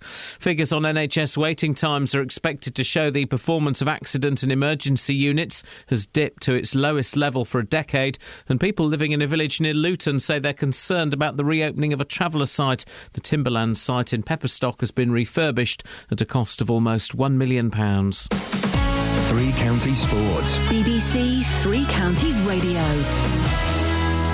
2 goals from Steven Gerrard gave Liverpool a 2-1 win at AFC Wimbledon in last night's FA Cup third-round tie. I grew up loving the competition and, to play in it. It's going to be my last time, so I want to make the most of it and try and go all the way. They gave you a game, didn't they? Yeah, we expected it. I mean, it's the beauty of the FA Cup. It doesn't matter where you are, in what league, or how you're doing. Form seems to go out the window and becomes a leveller, and fair play to them. I think their manager can be really proud of them. They were honest throughout the team and give us a real test. Also last night, Burnley and Tottenham drew 1-1. Tonight, Everton host West Ham. Liverpool's reward is a fourth-round tie at home to Bolton. Elsewhere in the fourth-round draw, holders Arsenal go to Brighton. Chelsea host Millwall or Bradford. And Cambridge's reward for beating Luton on Saturday is a money-spinning tie at home to Manchester United. Luton are set to sign Bournemouth striker Jayden Stockley on loan, according to reports on the South Coast. The 21-year-old could make his debut in Thursday's League 2 match at home to Shrewsbury. Meanwhile, Wycombe striker and captain Paul Hayes says Luton and Shrewsbury are their main rivals for promotion this season. Wanderers return to the top of the table on Saturday with victory against Hartlepool. Hayes told Monday Night Sport it's about who has the best squad. From day one, you look at Luton, Shrewsbury, Northampton and Bury, the 4 biggest spenders in the league, who've got the biggest budget. Do you know what I mean? So going into the back end of the season, if them 4 teams are going to be in around it, they're going to spend big, they're going to obviously attract better players. And Oldham Athletics says it's still considering whether or not to offer the convicted rapist Ched Evans a contract. Tens of thousands of people have signed a petition calling for the club not to sign the striker. BBC Three Counties News and Sports. The next full bulletin is at 8. Across beds, hearts and bucks. This is Iain Lee. BBC Three Counties Radio. 08459 455 555 is the telephone number if you want to give us a call. There's kind of lots of little bits and pieces. The papers are sort of warming up. We had news yesterday. There's not really a lot in the papers today. I mean, there's someone banging on about Russell Brand again and the no voting thing, which I still think is a kind of valid protest. It's your freedom, isn't it? I think well, let's have a quick look at it, because I think it's pertinent in this year of election. Hang on, is it? It's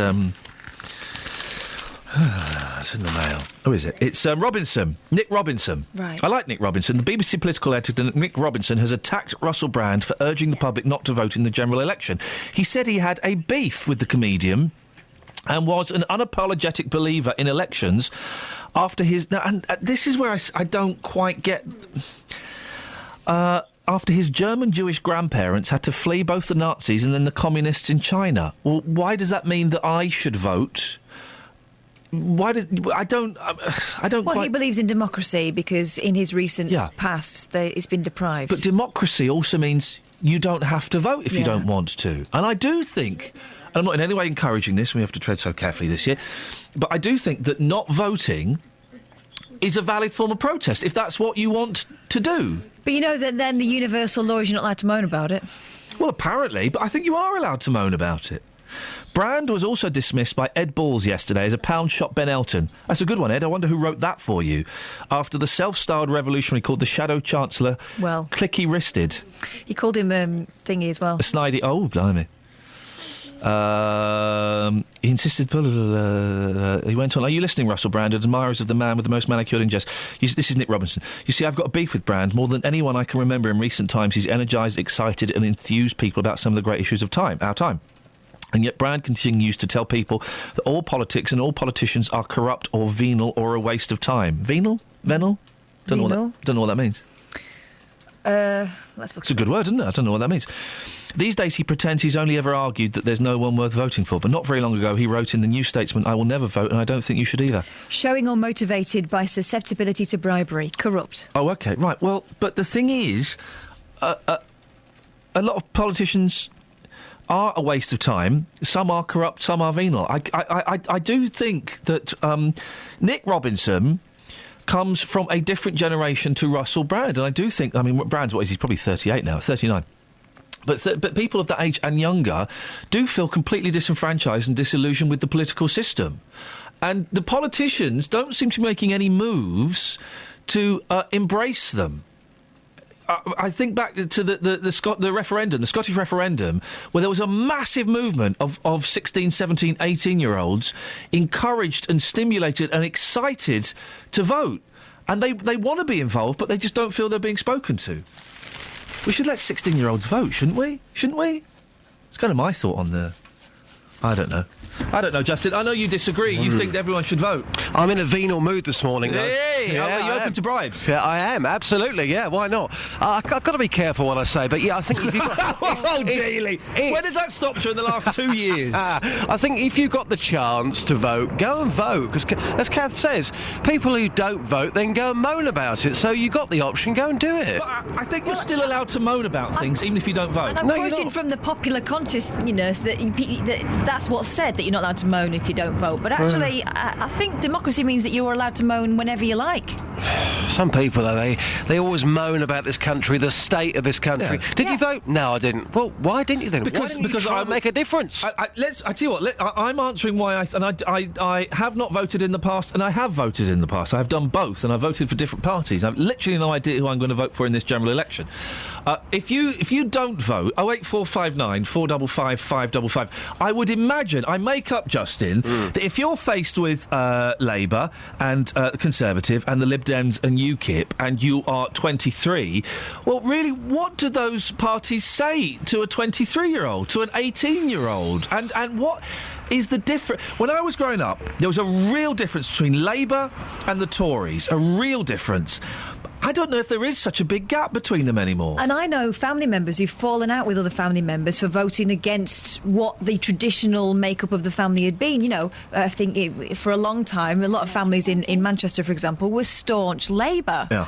And then if they found out you were voting Tory, it was like you were some sort of turncoat. These days, there isn't that kind of religious element, you know, that it gets passed down from father to son. Well, isn't that always... I always thought that was the natural way of history, that you kind of voted the opposite of what your parents voted as a young, idealistic... person. So if your parents voted Tory, then you would vote Labour as kind of a two fingers up to them and show them you were a free thinking. I wonder whether that's an 80s thing, though.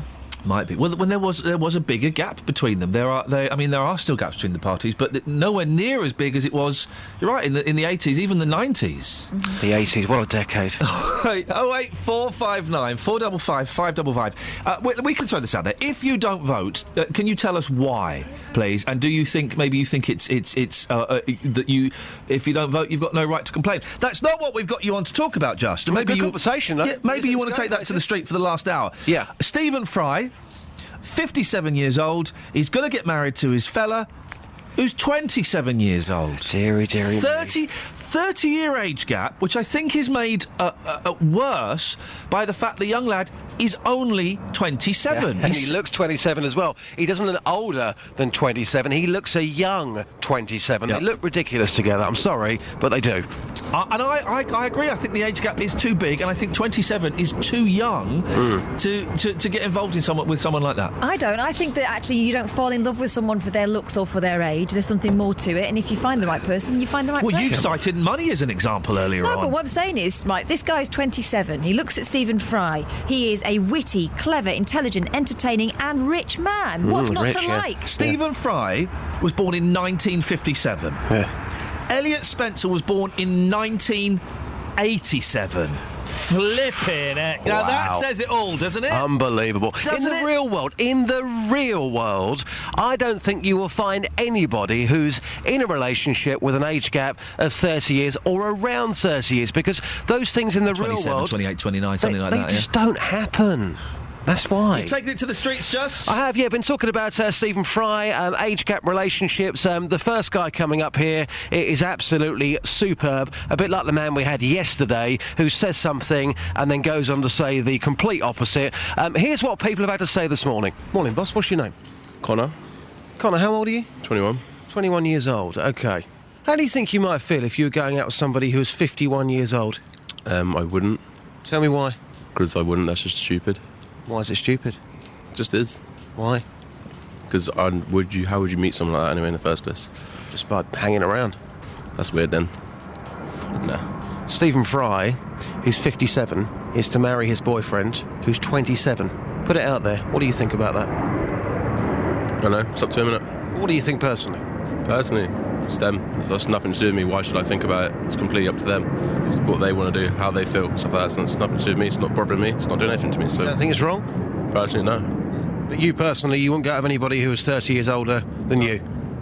No, I wouldn't. But it's up to them, innit? Cool. Thanks. See you later, mate. Cheers. 30 years? My stepfather and my mother, I think they had about a 20-year gap. That worked.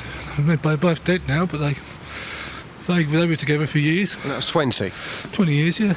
Okay, so 30. It's got potential. Got potential, I think, yeah. If you love each other, I can't see what's wrong with it. Well, it's quite an age gap. If they're happy, then that's all that matters, isn't it, really? So, really? 30 years, though? Yeah, well, 30 years, isn't it? It happens in female-male relationships, so I suppose it can, no difference, is it? So. But do you know anybody who's in a relationship where there is an age gap of 30 years or around 30 years? No, I don't know, not personally, no. I read about it, but I don't know anyone about it. You read about it, but that's about it. Yeah. Thanks for your time, take care. That's all right. Wouldn't be my theme, but it's up to the person. Good on him, it's his life, he lives it how he wants to. That first gentleman was very reluctant to engage. He was, he came on, he was quite open and honest by saying, it's absolutely stupid if you have a 30-year relationship, but then we got talking about Stephen Fry and he completely backtracked by saying, oh no, it's nothing to do with me. Well, hang on, you just said it was stupid. I think that lad Connor was thinking about, what was he, 21? Yeah. He was thinking about a 50-odd-year-old woman, wasn't he? And he didn't fancy that. He wasn't in for that at all. Well, listen, can I just say, as a 21-year-old gentleman, if a 51-year-old woman had come knocking on my door, then I would have said, look, come back later, my mum's in, and then we would have... She knows, she came to see your mum. It was my mum. But you're right, Catherine, is it different? Blokes look better when they get older. And also the male ego quite likes to have a younger piece of stuff on their arm. But some old women love it. Yeah, the older woman does, but what about the younger man? Does he want to be walking down the street and people say, excuse me, sir, can I speak to you and your mother? You do sometimes get those programmes on Channel 5, don't you? 80-year-olds and their toy boys. And the men are always a bit odd, aren't they? The men are always a bit odd. That's an odd one. It's never going to last in a million years. How old is Elliot Spencer's dad? 57, same age as Stephen Fry. His dad, Robert. Elliot's dad, Robert, 57, last night refused to comment on his son's forthcoming wedding. That would be weird. Ronnie Wood is always, when he meets his girlfriend's dads, he's always older than the dad. And as a dad of boys, I would feel uncomfortable if a woman who was older than me wanted to go out with my boys. The hierarchy thing, you need to be able to, be the patriarch of the family, don't you? Well. 08459 455 555. Justin, will you take this no voting thing to the streets, please? So the question is, if you don't vote, have you got no right to complain? Is that what we're going on? Well, can we put that in English? Well, I think that is in English. If you don't vote, have you got no right to complain? No, if you don't vote, why not? And does that mean you're not allowed to moan anymore? OK. Justin? The streets, I'm coming for you. Oh, isn't that a terrifying prospect? 08459 455 555 is the telephone number. We've had a text as well. Oh, yeah, go on, let's have some texts. Text is on 81333 and you just put 3CR at the beginning of your message. Here we go again, says Pat. All national parties again focusing on the economy, which, to be frank, only affects the rich, but control and immigration and coming out of Europe is many people's main beef. These subjects have been totally ignored by those electioneering failures. I know Nigel Farage may be a chancer, but rather than wasting my vote by not voting, his party will get mine. My protest vote. I've had enough enough of the others. Well, here we go. While we're doing this, Tony has emailed in, would you trust or vote for the Liberals? The answer is 1, Jeremy Thorpe, 2, Cyril Smith, 3, Subhan Shafiq. Need I say more? Yeah, I know. And then Peter says, let's cover all the parties. This is Larry. After the Ginger one and the ancient Anorak departed, Labour MPs were much less connected to the working class. Tony Benn, a top Labourite, could afford to be a socialist as he was Lord Stansgate, from an upper-class and moneyed family with a massive pile on the Essex coast. You can pick and choose. There are plenty of flawed characters in all the parties. And very quickly, Jill, who normally speaks sense, she no speak of dissents today. Oh, dear. Dog walkers, don't like them. Get a proper job, right? Get off your backsides and get a proper job. Well, they do get off the backsides. They walk. How can you say dog walking is not a real job?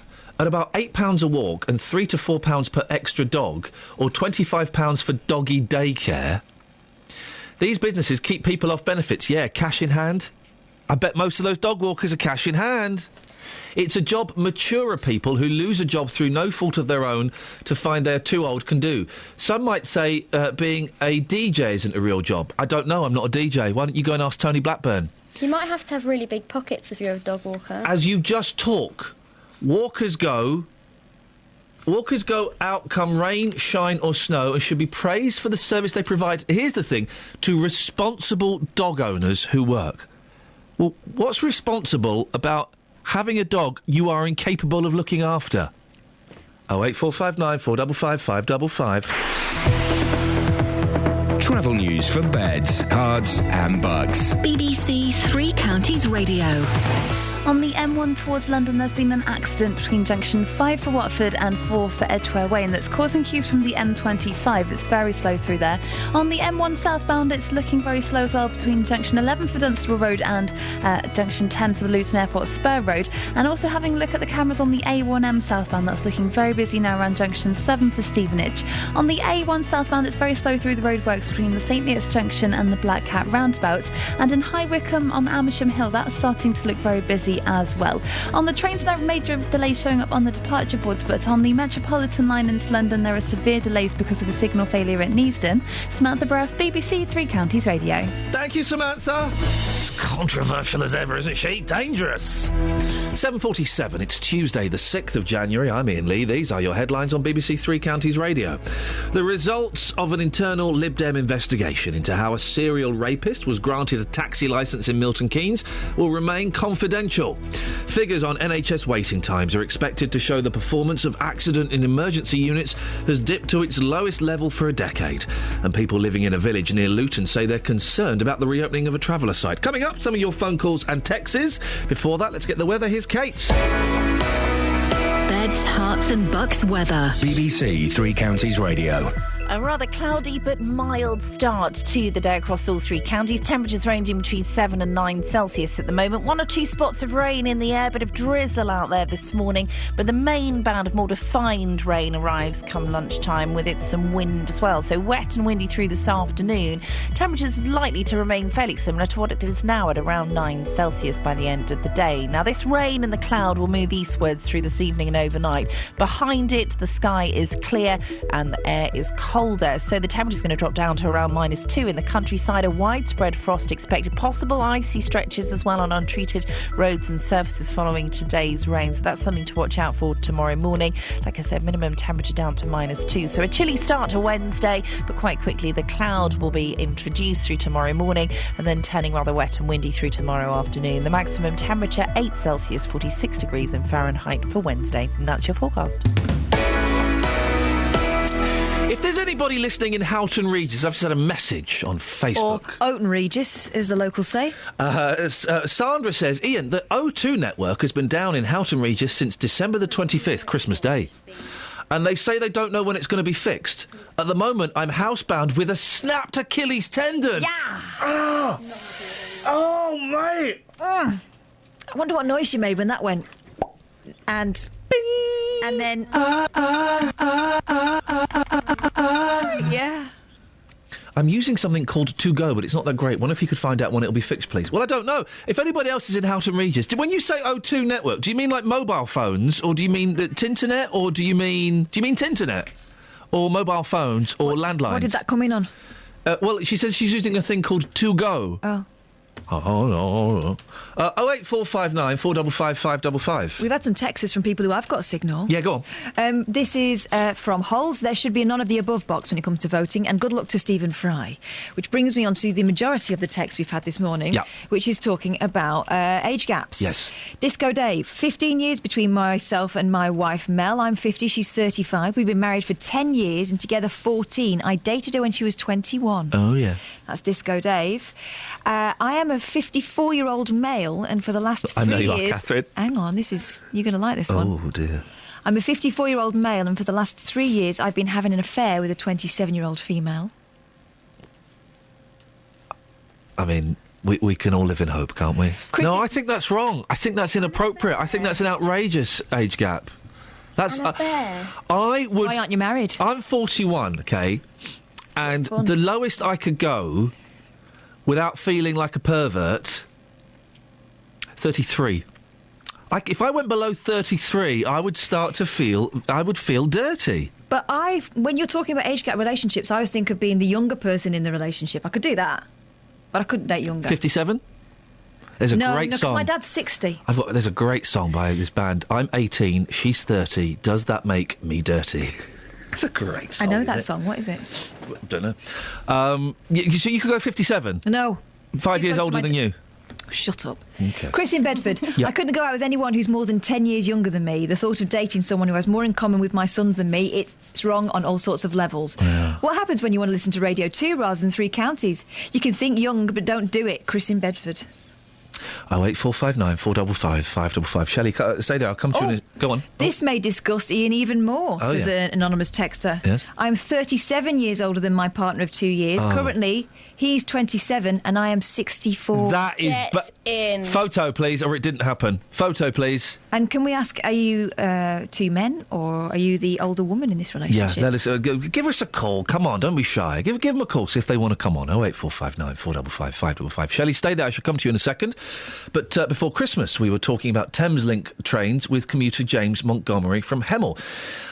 He wasn't happy with the service and said it was getting worse and worse since Govia took over. And, well, we kind of had loads of calls and tweets and texts from people saying, yeah, it's flipping awful.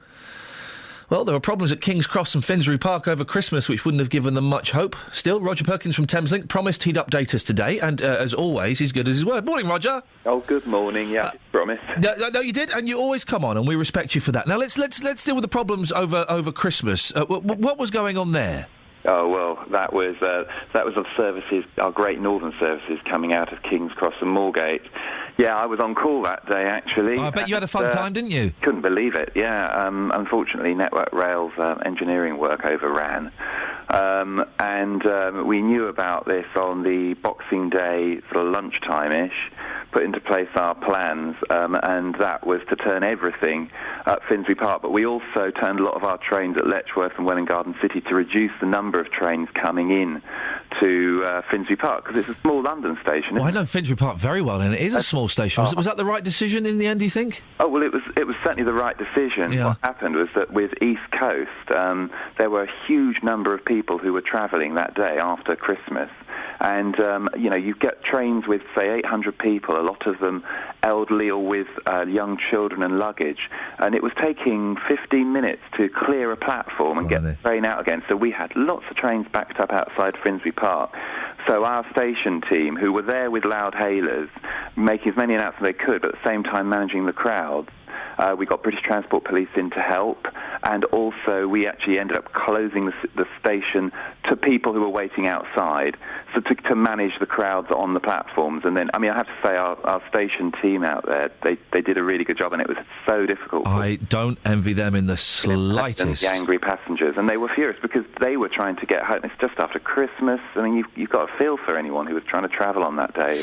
It was awful. Now, listen, the reason we got you back is because we were talking about Thameslink with various callers just before Christmas, and how since Govia had taken over, it was getting worse. You said you'd come back and give us an update.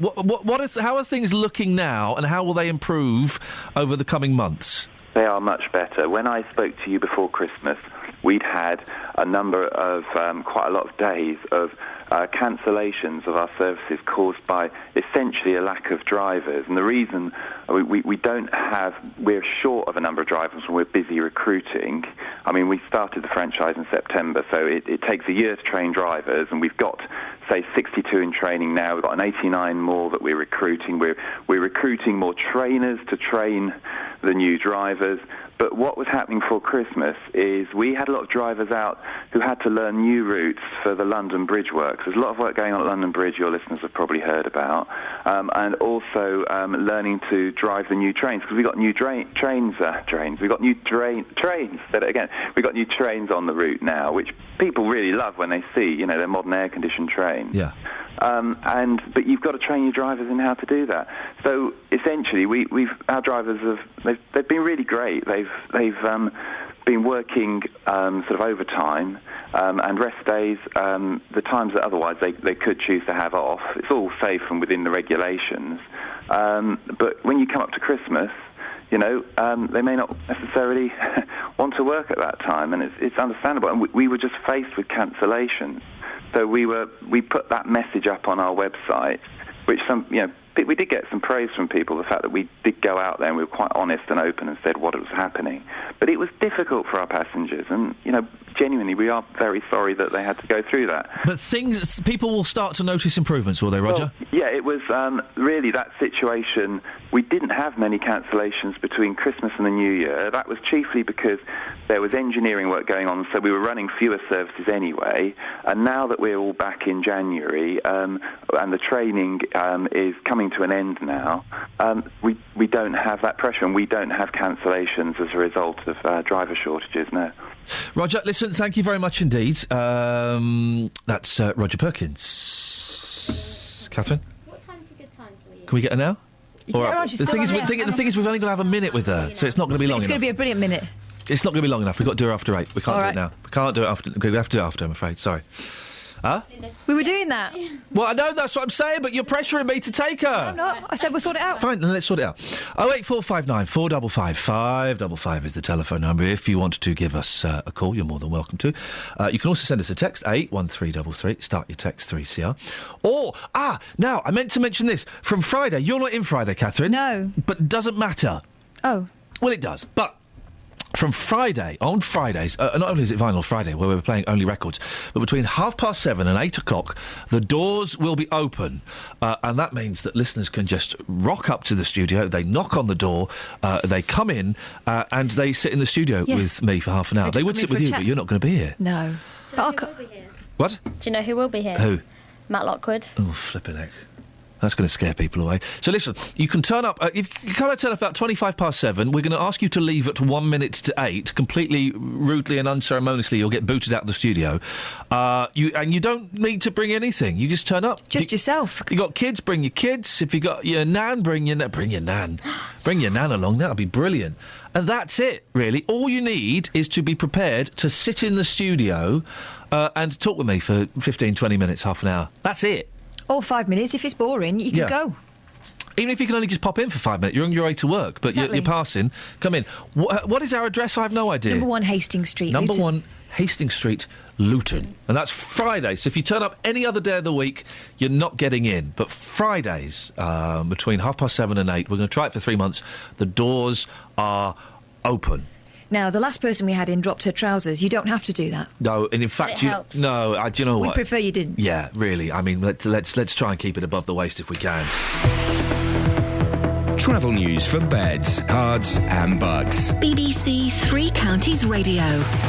It's looking very slow on the M1 towards London. There was an accident just after junction 5 for Watford earlier, and that's causing queues from the M25. But looking at the speed sensors, it's also looking very slow on the M1 towards London, all the way from junction 10 for the Luton Airport Spur Road. On the A1M southbound, it's very slow between junction 8 for Hitchin and 7 for Stevenage.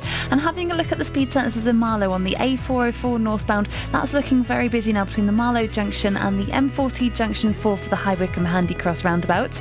In Bramham, on the Bramham Road eastbound, that's very slow between the Branston Way and Ashburnham Road. And having a look at the train departure boards, there's no major delays showing up there at the moment, but on the Metropolitan line into London, there are severe delays because of a signal failure earlier on at Neaston, and that's still going on there now as well. Samantha Breath, BBC Three Counties Radio. Thank you, Samantha. 30 years age gap, that really is, it's inappropriate, isn't it? Isn't it? Let's take your calls after the news with Simon. Local and vocal across Beds, Herts and Bucks. This is BBC Three Counties Radio.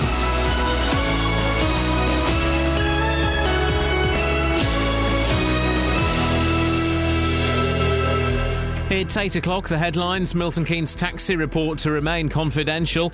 Waiting times figures to be released this morning. And residents urged to work with Bedfordshire travellers. BBC Three Counties Radio. The results of an internal Liberal Democrat investigation into how a serial rapist was granted a taxi licence in Milton Keynes will remain confidential. Lib Dem Mayor Subhan Shafiq resigned, but the party say their investigations into the affair will not be made public. Rosemary Smith is from Milton Keynes Taxi Association. The Lib Dems went to ground and refused to comment or communicate on this, as you guys know, because they refused to talk to you too. It would appear that they've closed ranks again to keep two of their number, actually, Subhan Shafiq and Stuart Burke, in office. Figures on NHS waiting times being released later this morning are expected to show that the performance of accident and emergency units has dropped to its lowest level for a decade. It's thought highly likely that hospitals will have missed a government target for 95% of patients to be seen within 4 hours.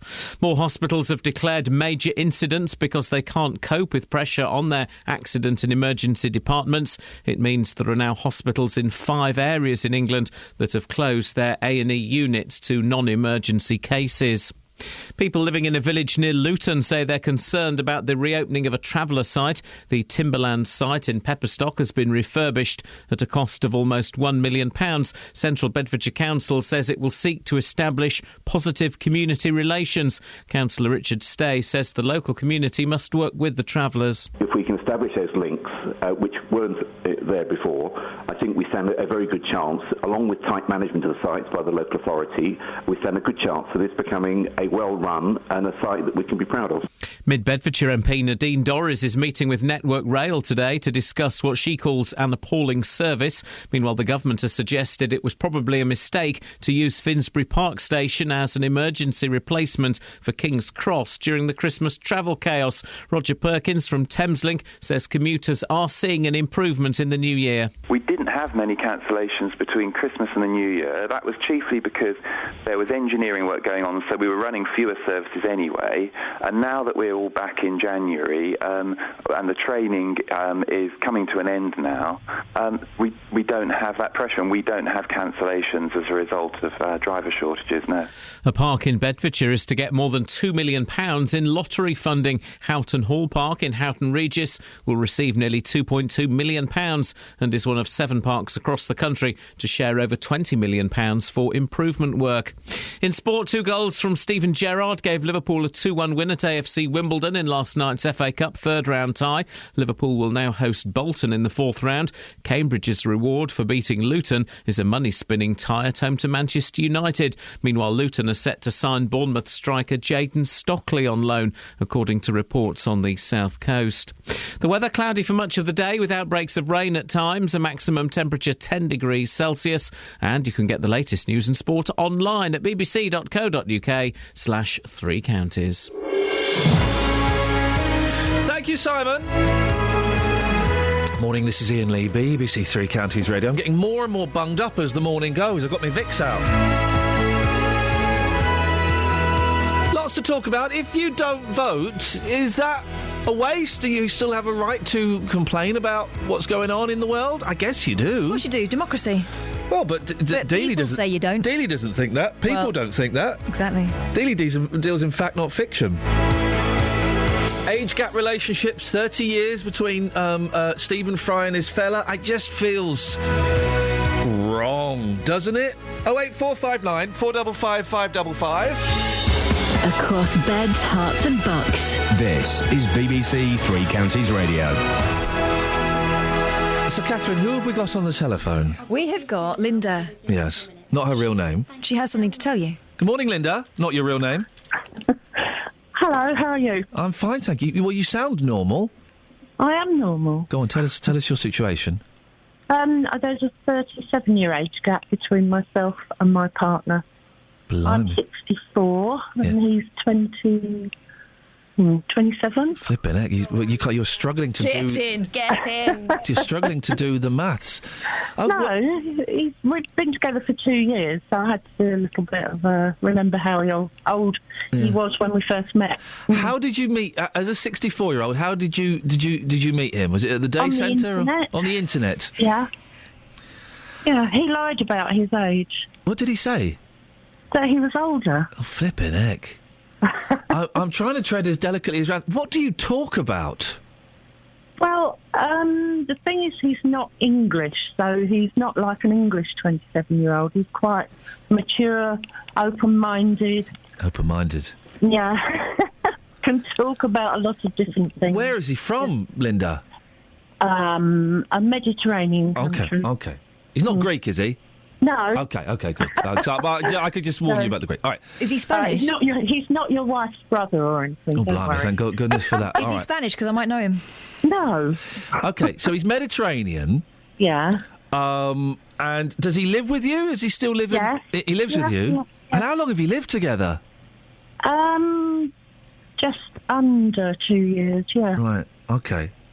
And does he speak English? Yes. Okay. Do you speak his native language? I'm trying, because I went there and met his parents. Oh, blimey. How old's his mum and dad? One's older and one's younger than me. I'm going to ask the question that is on everyone's mind. Yeah. Are you at it all the time? Wow, that wasn't the question I was thinking of. That was the question that was on my mind. And that's the toned-down question. That's a bit personal, are you? No, sadly not. I'm 41. I can barely walk up the stairs anymore, Linda. It all stops when you get married, doesn't it? Tell me about it. You're not married, are you? So no, but you enjoy yourselves. Engaged. We do enjoy. You ourselves, enjoy yes. yourselves in the rooms of the house. Yes, we will. And what do your friends think? Do your friends think, "Oh, Linda, that's a bit sad," or do they do that "get in there, girl"? The latter one. Really? Yeah. I think there's a lot more of it about than you realise. I think we were saying this. I think it's unusual for it to be in the way that it's working for you.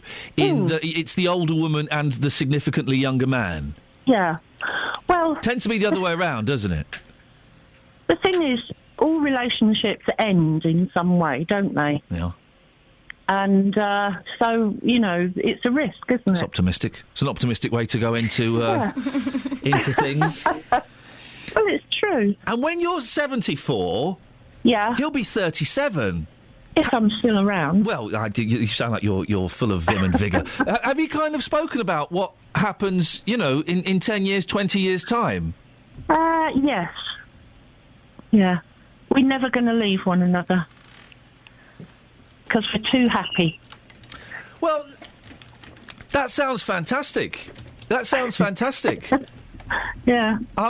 Catherine, I'm a little bit speechless. I mean, who am I to criticise a relationship when they're obviously so happy and so in love? No, exactly. Do you think you're a different person now than you were when you were his age? What do you think that you bring to it? Yes, I do. I think he's a lot more worldly wise and mature than I was. Wow. That age. And do you think you look for different things than you would have when you were younger? So you're just enjoying the moment more? Yeah, I suppose so. Without being silly about it, yeah. What do you mean being silly? Well, I wouldn't kind of do anything that was going to be life-threatening or right, I get what you mean. that, yeah. It's just when you're in your 20s as a woman, you've got all these plans, haven't you, for how things are going to work out? Also, you've got children, haven't you? And, even when they're grown up, they come back home. Can I they just move out again. Another question. Oh, what do your kids think, Linda? What do your kids think about this? Well, my own kids are okay, but the partner of one of my kids has been a bit awkward. Oh, none of their business, is it really? No, not is really. it? So he's European, so he can travel freely, because there's some people who think that these relationships with people from abroad, it's just to get visas and passports and things. No, he got a passport here Right. because he came here on an ID card. Yeah. And then we go on holiday abroad and... So, and his legal status in this country won't change once you marry? No. No. Okay. No. All right.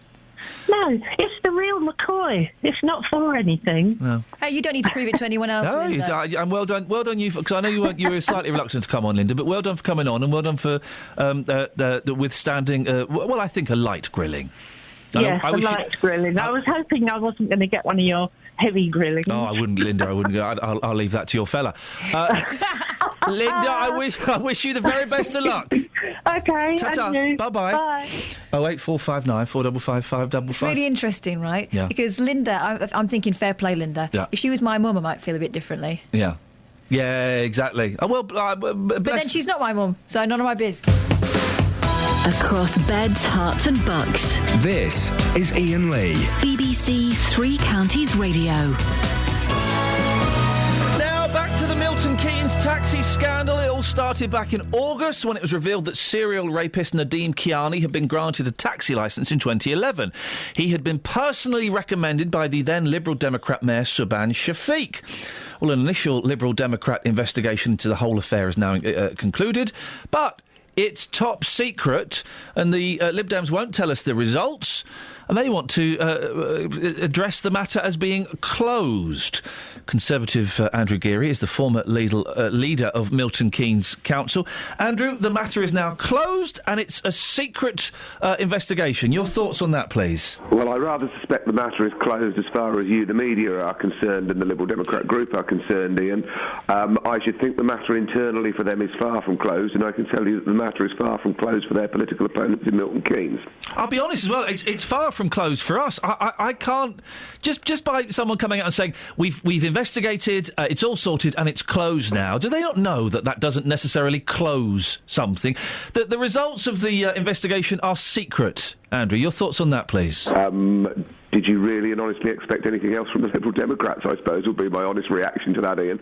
That is just about what I would have expected. When they tell you they're having an investigation into something, and to be perfectly honest, probably if any political party said, we're having an investigation into something, that means clear off and leave me alone while I have it, and I'm not going to tell you the answers to it. It does, instantly, one thinks of the worst possible conclusions by the fact that they're not... Everything may have been fine. They may have found a few problems and they've sorted them out. But without them telling us, we're all drawn to think of the worst-case scenario, aren't we? Well, you are. And I think, let's look back at what the Milton Keynes investigation brought out. We saw what the audit report says. We've seen the outthrow of that. And I have to say that despite the fact that it's one of my political opponents running Milton Keynes Council and a new chief executive, I think the two of them handled it incredibly well when that came out. This should have been confined to the history books long ago, and actually, for the sake of Milton Keynes and the reputation of Milton Keynes and the taxi industry in Milton Keynes, it should have been the people who are making sure that doesn't happen. It's the Liberal Democrats by their actions, or perhaps by their lack of actions.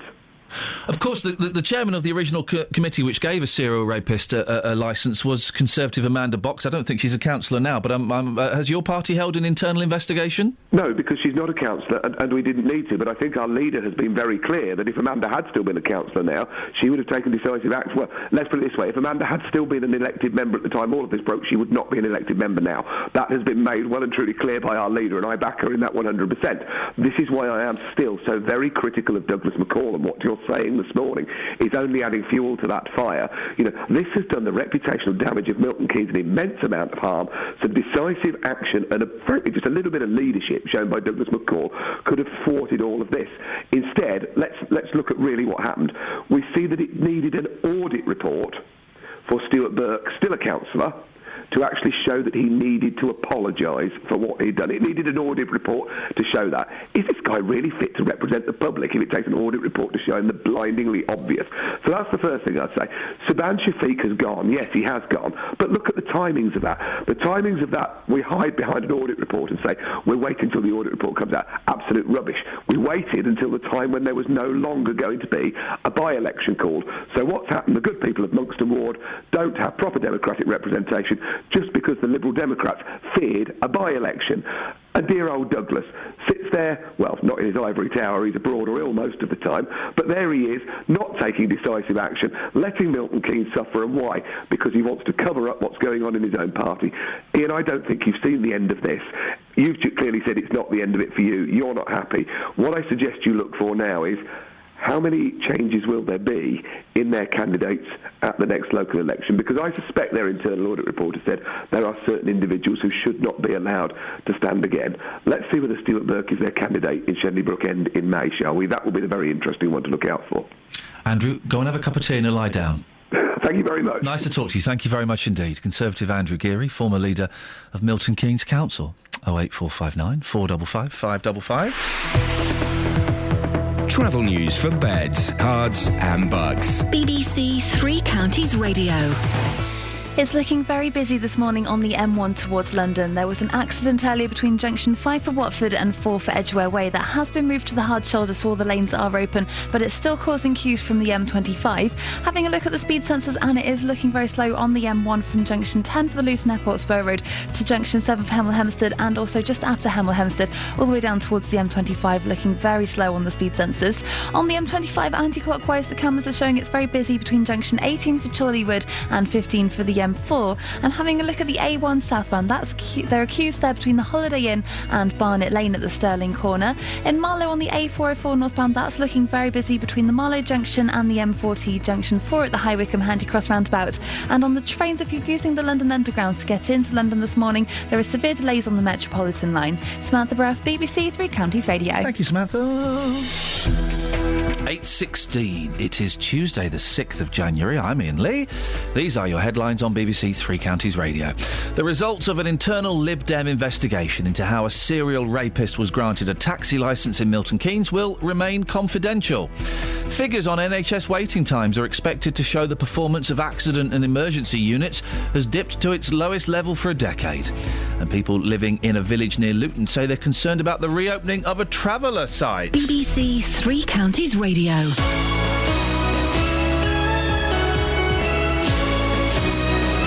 Good morning, Jonathan Vernon Smith. Morning. What's that new computer there for? It's yours for £1,000. Interested? It's nice, isn't it? Why have you got that there? Well, when Kath comes in, she likes to go on eBay. Really? Yeah, I know. Isn't it terrible? Outrageous. What is it? It's a Mac? Yes, it's not that new. It's got a dead pixel. It's got a what? A dead pixel. What's that? Well, it means one of the pixels is dead. Oh. Yeah. Yeah, you can touch it. Oh, yeah. Yeah. It's nice, isn't it? Thanks. What's in your show today? Coming up on the big phone in this morning from 9, I'm going to be asking, have you been impressed or disappointed by your local hospital recently? Oh, yes. As you've just been saying in the news headlines, this morning the NHS will release figures we expect will show waiting times in A&E are the worst they've been for a decade. This government aimed to get 95% of patients in our waiting rooms and into a nurse within 4 hours. And what? Into a nurse? Within 4 hours? To see a nurse. Oh, OK. You know what I mean. Well, I've never heard the phrase into a nurse. This is hot off the press. Gosh, OK. To see a nurse within 4 hours, but performance is slipping and now it's more like 94%. Which I guess in the grand scheme of things is probably quite a lot of people. Yes. More and more hospitals are declaring major incidents, meaning they'll cancel non-emergency care and routine operations, plus they're forced to draft in extra staff at short notice. Well, from 9 this morning, I want your experience on the ground. If you have been into one of our local hospitals in the last 6 to 12 months, what has been your experience? Is it anything to worry about? Were you left sitting there for hours and hours and hours? Or generally, is it still pretty good? Your view from 9 on 08459 455 555. Have you been impressed or disappointed by your local hospital recently? A tweet we had from Scott yesterday. I meant to ask you this. Your special gravy, how did that go down? Were people lapping it up? Oh, yeah, it was very nice. Why? Well, Scott messaged yesterday. I believe you were tweeting about this, weren't you? Yeah. Your special gravy. I did Jamie's Get Ahead gravy. What does that mean? Have you heard this? No. Well, you see, I watched it on the programme and then I thought, this is, in effect, it's like cooking an entire dish and then you just put it through a sieve. Wow. You put celery, carrots, onions, and then you buy loads of kind of cheapy bits of chicken. Yeah. And you roast that beautiful. For about an hour. Yeah. And then you get out your masher, your potato masher, and you mash it all down. Wow. You add flour and water, and then you put it through a sieve. So it's basically like a little mini roast dinner. As a convert to meat, that sounds delicious. It was very tasty. Yeah. Although a lot of people were very rude. They said it looked like a baking tray full of vomit.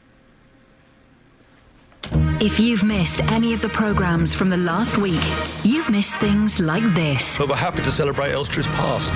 People don't realise, they just simply do not know the output that's come from this little town in Hertfordshire. But there is a way you can hear it all again. People used to walk along the high street, famous people such as Sophia Loren and Elizabeth Taylor. bbc.co.uk/Three Counties Radio, allowing you to listen to what you missed. The biggest Hollywood names, they've all fallen in love with it. There was always different stars coming in and out. That was always nice about that. When I first got there, I wanted to see the soundstage where we were to construct one of our largest sets, which was the Well of the Souls. bbc.co.uk/Three Counties Radio. 08459 455 555. Now, we've been talking all morning about Timberlands, the Timberlands site in Pepperstock.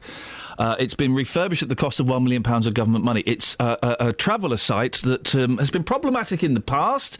It's on the outskirts of Luton. It's been closed down and they're reopening it. Well, Shelley used to live there. Good morning, Shelley. Oh, hi. How long ago did you live there? No, I still live here. You still live there? OK. Yeah.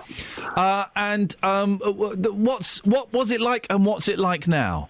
Right, well, for the past couple of years since it's been closed, it's been great. You can go to the shop, the shopkeeper's not being terrorised by travellers. There's a business that's opened up there. I don't know if I'm allowed to say the name. It used to be a pub, but that closed because they had trouble with travellers. Now it's a company that moved from Studden to Slip End, and they sell luxury foods, and they've got a coffee shop.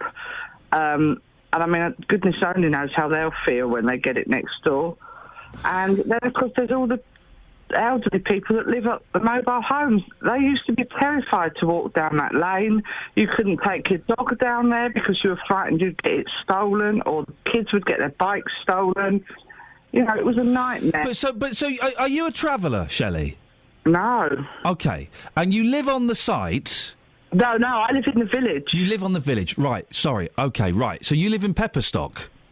No, I live in Slip End. OK, right.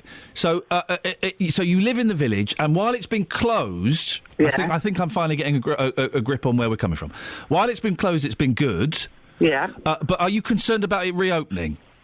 Well, what concerns me most is, years ago, that used to be a site for retired travellers. Right. And there were some characters on there. Yeah, they were drunks, and they were an old lady that pushed a pram around, and the kids were a little bit frightened of her, but they were harmless. Right. They were just.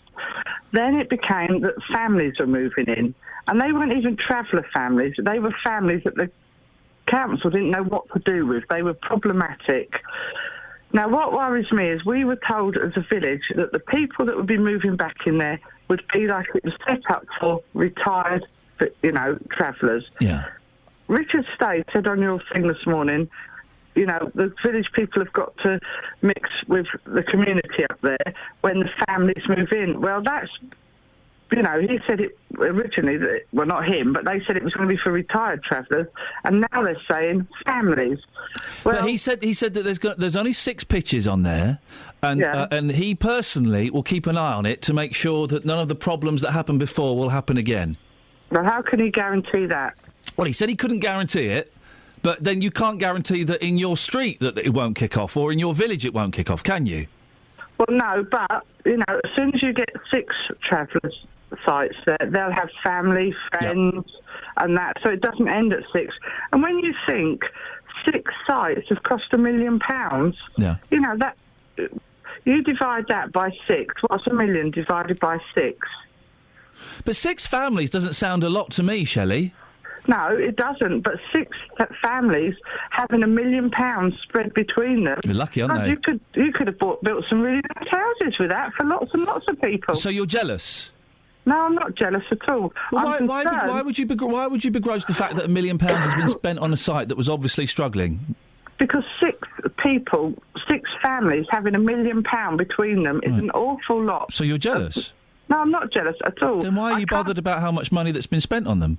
Because it's a lot of money. It is a lot of money for 6 families. Yeah. But if there were 6 families that were put into posh houses at like £400,000 each, everyone would be up in arms. Well, 6 times 400,000 is way over $1 million, so that wouldn't work. Yeah. Shelley, stay there, because I want to bring in Veronica Williams. Morning, Veronica. Good morning. Now, you live on the nearby mobile home park. You heard some of Shelley's concerns. Do you share these concerns? I share some of them, yes. Go on, tell me what. Well, because in the past that they have promised to control the site and it's never been controlled.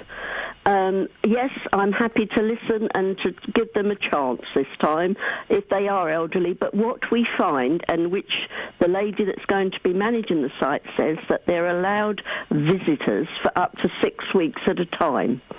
Well, we've seen this before. They come on for 6 weeks. Well, they got them tremendously large, extended families. Well, hang on, Veronica.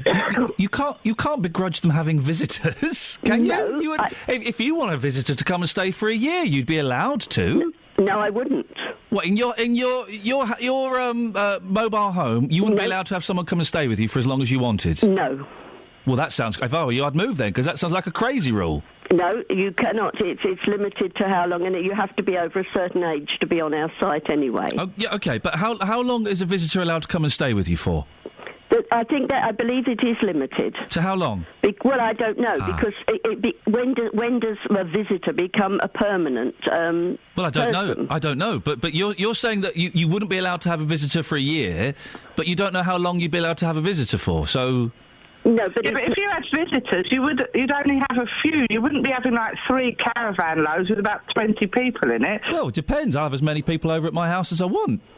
Yeah, and I bet you wouldn't have them for like 6 months. Well, it depends. It depends. If they were family or friends, and yeah, why not?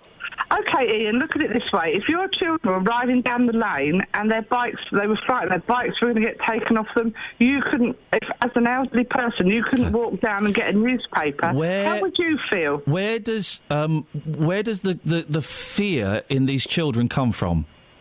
From the past. Sorry? From past experience. OK, well, that's passed down.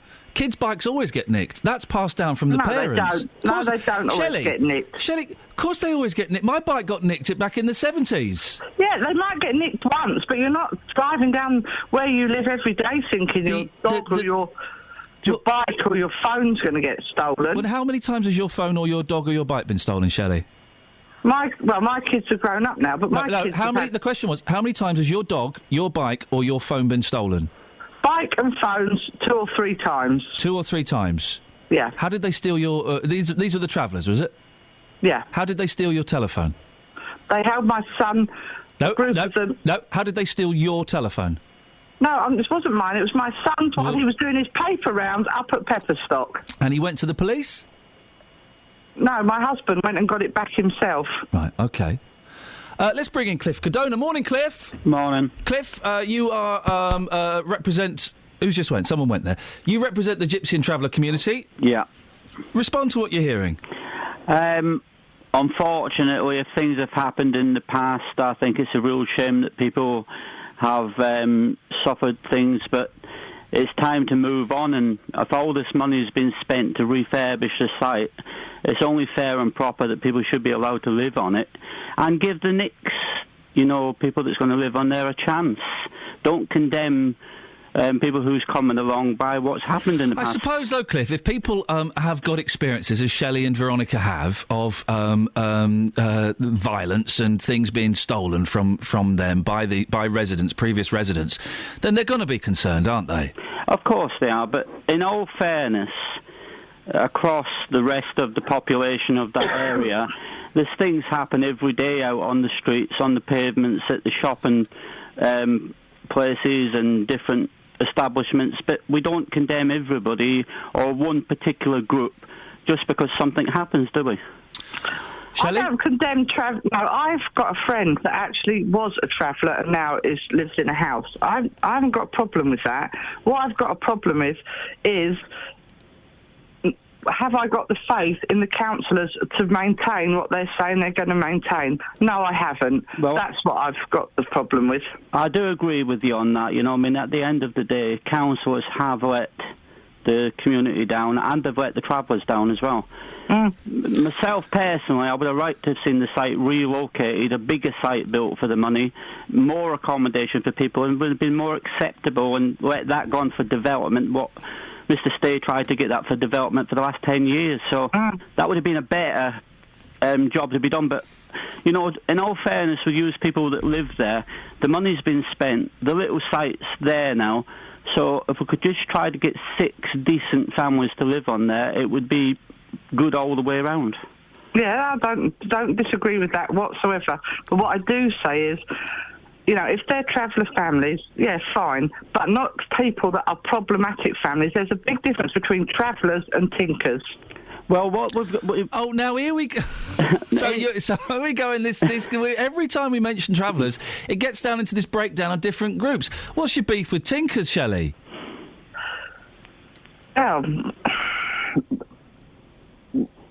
What's your problem? What's your problem with tinkers, which is an offensive term anyway to various groups? What's your problem with tinkers? Well, they obviously don't mind taking other people's goods. Shelley, you were doing so well. And then you kind of blew it at the end as we enter, the world of stereotyping. Shelley, keep in touch. Let us know what happens. Let us know, fingers crossed you can keep hold of your mobile phones. But if you can't, do let us know. 08459 455 555. Cliff, thank you very much. Let's get the travel.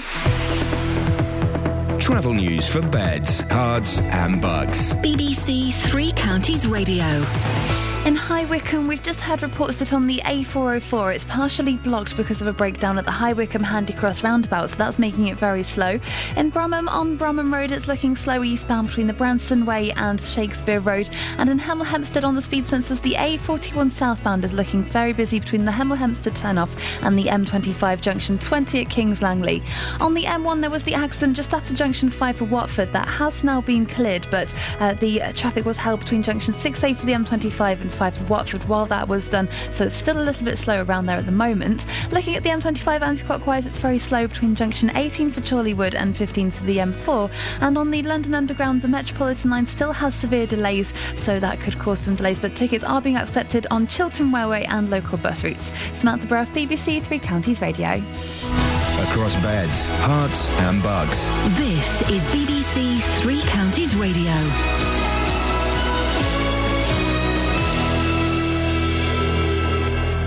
With the headlines, I'm Simon Oxley. The results of an internal Liberal Democrat investigation into how a serial rapist was granted a taxi licence in Milton Keynes will remain confidential. Lib Dem Mayor Subhan Shafiq resigned, but the party say their investigations into the affair will not be made public. More hospitals have declared major incidents because they can't cope with pressure on their accident and emergency departments. It means there are now hospitals in 5 areas in England that have closed their A&E units to non-emergency cases. And Mid-Bedfordshire MP Nadine Dorries is meeting with Network Rail today to discuss what she calls an appalling service. Thameslink say commuters are seeing an improvement in the new year. Three Counties Sports. BBC Three Counties Radio. 2 goals from Stephen Gerrard gave Liverpool a 2-1 win at AFC Wimbledon in last night's FA Cup third-round tie. Wimbledon boss Neil Ardley must now focus on Saturday's League 2 trip to Stevenage. I think it's important to make sure that Saturday's not after the Lord Mayor's show, and that's going to be tough because we've got a tough game away at Stevenage. So the league's our bread and butter, and we need to try and have a good January because we had a very good December. Also last night in the Cup, Burnley and Tottenham drew 1-1. Tonight Everton host West Ham. Liverpool's reward is a fourth-round tie at home to Bolton. Elsewhere in the fourth-round draw, Cambridge, who knocked out Luton on Saturday, have a money-spinning tie at home to Manchester United. Here's Cambridge manager Richard Money. A lot of people have suffered over 9 years outside the Football League. There's been one or two times when the club was in danger of folding, and finally we've got our reward by getting back into the league, and now you end up with a game like this. It's what dreams are made of. Luton are set to sign Bournemouth striker Jayden Stockley on loan, according to reports on the south coast. The 21-year-old could make his debut in Thursday's League 2 match at home to Shrewsbury. Meanwhile, Wycombe striker Paul Hayes says Luton and Shrewsbury are their main rivals for promotion. Wanderers are top of the table. Hayes told Monday Night Sport it could come down to budgets. They're going to spend big. They're going to obviously attract better players. So with Shrewsbury and Luton being up there, they're obviously going to be favourites, biggest squad. But, you know what I mean, you never know who can have a late run. And Oldham Athletics says it's still considering whether or not to offer the convicted rapist Ched Evans a contract. Tens of thousands of people have signed a petition calling for the club not to sign the striker. BBC Three Counties News and Sports. The next full bulletin is at 9. Call 08459 455 555. BBC Three Counties Radio. Am I the only person... Go on. Is this something you want to say out loud? Am I the only person feeling a little bit sorry for Ched Evans? I don't think he's helped himself. No. I think he carried it on when he should have piped down. Yep. He's not played any of this, from the rape to the present moment, he's not played any of this correctly. I feel a little bit sorry for him. Do you think he's just stupid? As well as a rapist? I definitely think he's a rapist. I do not in any way, of course, I'm not condoning that. And me feeling sorry for him does not in any way... obviously the victim got off badly, got off the worst out of all of this, and that should not be forgotten for 1 second. I'm not in any way... And she's still being pursued by people. Yeah, and I'm not in any way denying what happened to her or the horrific... I still feel a bit sorry for him. And I can't... I don't. I think he's remorseless. I don't think he understands what he did. Well, he doesn't think he did it. He's appealing through the courts because he wants to clear his name. I don't know, and I can't explain it any better than that. I've been toying all morning whether I should say that or not, and I've thrown it out there. And if I look at the story logically and emotionally, then, what he did was heinous. And then he stitched himself up. Yeah. I feel a tiny little bit sorry for him. Isn't that funny? Anybody? Last 20 minutes of the show. Anybody else? Am I completely whistling in the dark on this one? 08459 455 555. I expect I'm probably a lone voice in this. I wish he'd had a sister like me who would have said to him, do you know what? Just shut up about it now. Shut up about it. Come out. He thinks he thinks he's innocent. Come out, put your hands up, apologise, go and give a massive donation to a sexual crime victims charity. And if you get another game, then think yourself lucky. I feel a bit sorry. I do. I shouldn't have mouthed off then, should he? You obviously don't.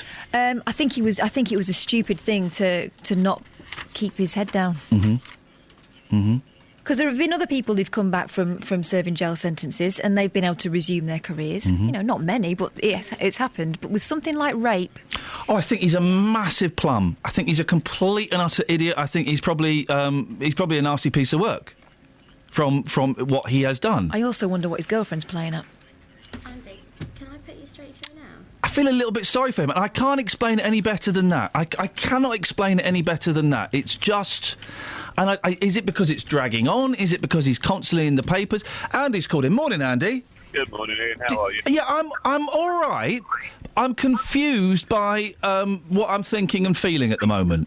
I think we all are, to be honest with you, because your gut and, your instincts and being human turns around and says you never want him to get on again in life. But the reality of it is, surely a punishment is supposed to be fitting to the crime. So therefore, if he's going into a job that relates to his crime or that could be done again, then that's one thing. But to go and play football matches, I'm not really sure that... Well, I suppose it could relate. It does relate to his crime because him and his mate got a young woman back to the hotel, I would imagine, on the strength of them being football players. I would imagine... No, hang on, his mate did, and then he went ploughing in. Well, yeah, exactly. Well, yeah, that's a fortunate choice of phrase. But, yes. But I'd imagine that the fact that they are football... I don't even know who the other fella is, and I don't want to know. But the fact that he is a football star certainly had some part in it. Yeah, but I don't think it's relevant. I mean, OK, you got this taxi driver. That's a different kettle of fish. You're left alone in a cab with vulnerable people. You know, and that's a different kettle of fish. When you're talking about the footballer, if he can't return to his profession, then there's nothing for him to turn back into crime. Do you see what I mean? Oh, I don't know. I don't know whether there's anything to suggest he'd carry on being a rapist. No, but... It's not a way of earning a living, is it? No, but if you don't give someone a chance to prove themselves after committing a crime, it's a disgusting crime. I don't condemn it. I don't like it. I don't even like talking in this way. But if someone's given a sentence, it's supposed to be for the crime, and that's supposed to be it. Exactly, but I think the mistake he made was not just going about his business quietly and counting himself lucky. He had to stick his head above the parapet again. That's the mistake he's made. Now, whether he's evil or just daft, I think he's probably daft. I think he's dumb. Andy, listen, I appreciate you calling in quickly. I've just thrown that out as a thought. That might be why you feel sorry for him. What, because he's dumb? Because he's just stumbling into this, isn't he? It was a stupid thing to do. I don't know, and I was thinking about this a lot yesterday, and we kind of... I know Jonathan was talking about it, and it's kind of one of those stories I kind of feel has been, that has been done to death. Should he be able to play or not? Not really interested in that. It's not even about him anymore, though, is it? No, I feel sorry for him. Not massively, like tiny little bit. I'm not going at home, weeping over Jed Evans. A tiny little bit of me just feels sorry for him. I don't know. We've got 20 minutes if you want to call in about that. 08459 455 555. Justin, votes. Yes, boss. Brand is getting beef from Nick Robinson, the BBC political editor. His words, not mine. Yeah. Nick's having a go at him for suggesting that people don't vote. It's that age-old argument. I'm kind of the camp that thinks if you don't vote and you're not voting... If you're not voting out of laziness, that's one thing. If you're not voting as a political gesture, I think that's an acceptable protest. I just think in this country, if you've got the privilege to vote, you should be going out and voting. And secondly, if you don't vote, why then moan about this country? You hear it all the time. So I've been on the streets this morning, getting some reaction to this, asking people if they vote. This first guy coming up here is absolutely priceless. So here's what's been going on the streets this morning. Rory, do you vote? No. Tell me why you don't vote. Because I don't have to. You've never voted? No, never in my life. Do you not care about this country? Yeah, I care about the country, but... You just don't want to vote? Yeah. So one final question to you. Yeah, go on. This is the point we're trying to get to this morning. So somebody who doesn't vote in this country, you never moan about things not being great? No, never. Because it ain't going to be great, is it? That's life. Okay. Joy, let me ask you this. Do you vote, and do you always vote? Yes. Tell us why you vote, because other people I'm talking to this morning saying, I've never voted, and I never will do, it's my choice. So why do you do it yourself? Well, you want the party of your choice to get in, don't you? Otherwise, there's no point in it. I mean, if everybody said that, there would be no votes at all, would there? And just lastly, these people that don't vote, that continue to moan about our country, have they got any right to moan, bearing in mind they can't be bothered to vote? No, they haven't, have they? They should vote if they, for the party that they think is the best, shouldn't they? Otherwise you can't moan, can you? So I just want to know, do you take the opportunity that you've got to vote in this country? No. Tell me why. Come on, be honest. I've never been into politics. Surely you care about your country, don't you? I do. So you don't feel guilty for not voting to try and make a difference to your country? I know I should, but at the end of the day, I haven't done it for years. When was the last time you voted? Probably back in 2000. Wow, as long as that. I just want to play the start of that again, Justin. Because that first guy, you didn't rate him, did you? No. Right. I think he's a genius. Go on. He sums it up perfectly. I've listened to... Right, so this is the beginning of your piece. Rory, do you vote? No. Tell me why you don't vote. Because I don't have to. Ladies and gentlemen, that man has just described democracy. He's just described democracy. Why don't you vote? Because I don't have to. Yeah, but beautiful. It's almost like it's an arrogant tone. We're not in North Korea. Could Kim Jong-un make it law in this country? Make it law. Go out and vote. Like they do in North Korea. Yeah, you have to go out and vote. That's not democracy. I guarantee you that person, and he denied it this morning, but week in, week out, he'll be moaning about what a state this country is, but he has given up his opportunity to try and make a difference because, and I think from the tone of his voice you'll agree, he can't be bothered. Listen, this is Great Britain. We're all entitled to a moan. That's what we do. We moan and we queue. Not if you don't vote. Yeah. No. That's freedom, Joss. It's freedom. This is what Justin wants. This is what you want, comrade. You want us all forced down there to vote for the same person. Not the same person. Unbelievable. It's your choice. You can choose who you want to vote for, but come on. It's a privilege to vote in this country. Go and do it. Laying on the sofa watching Jeremy Kyle. Go off your backsides and go and vote.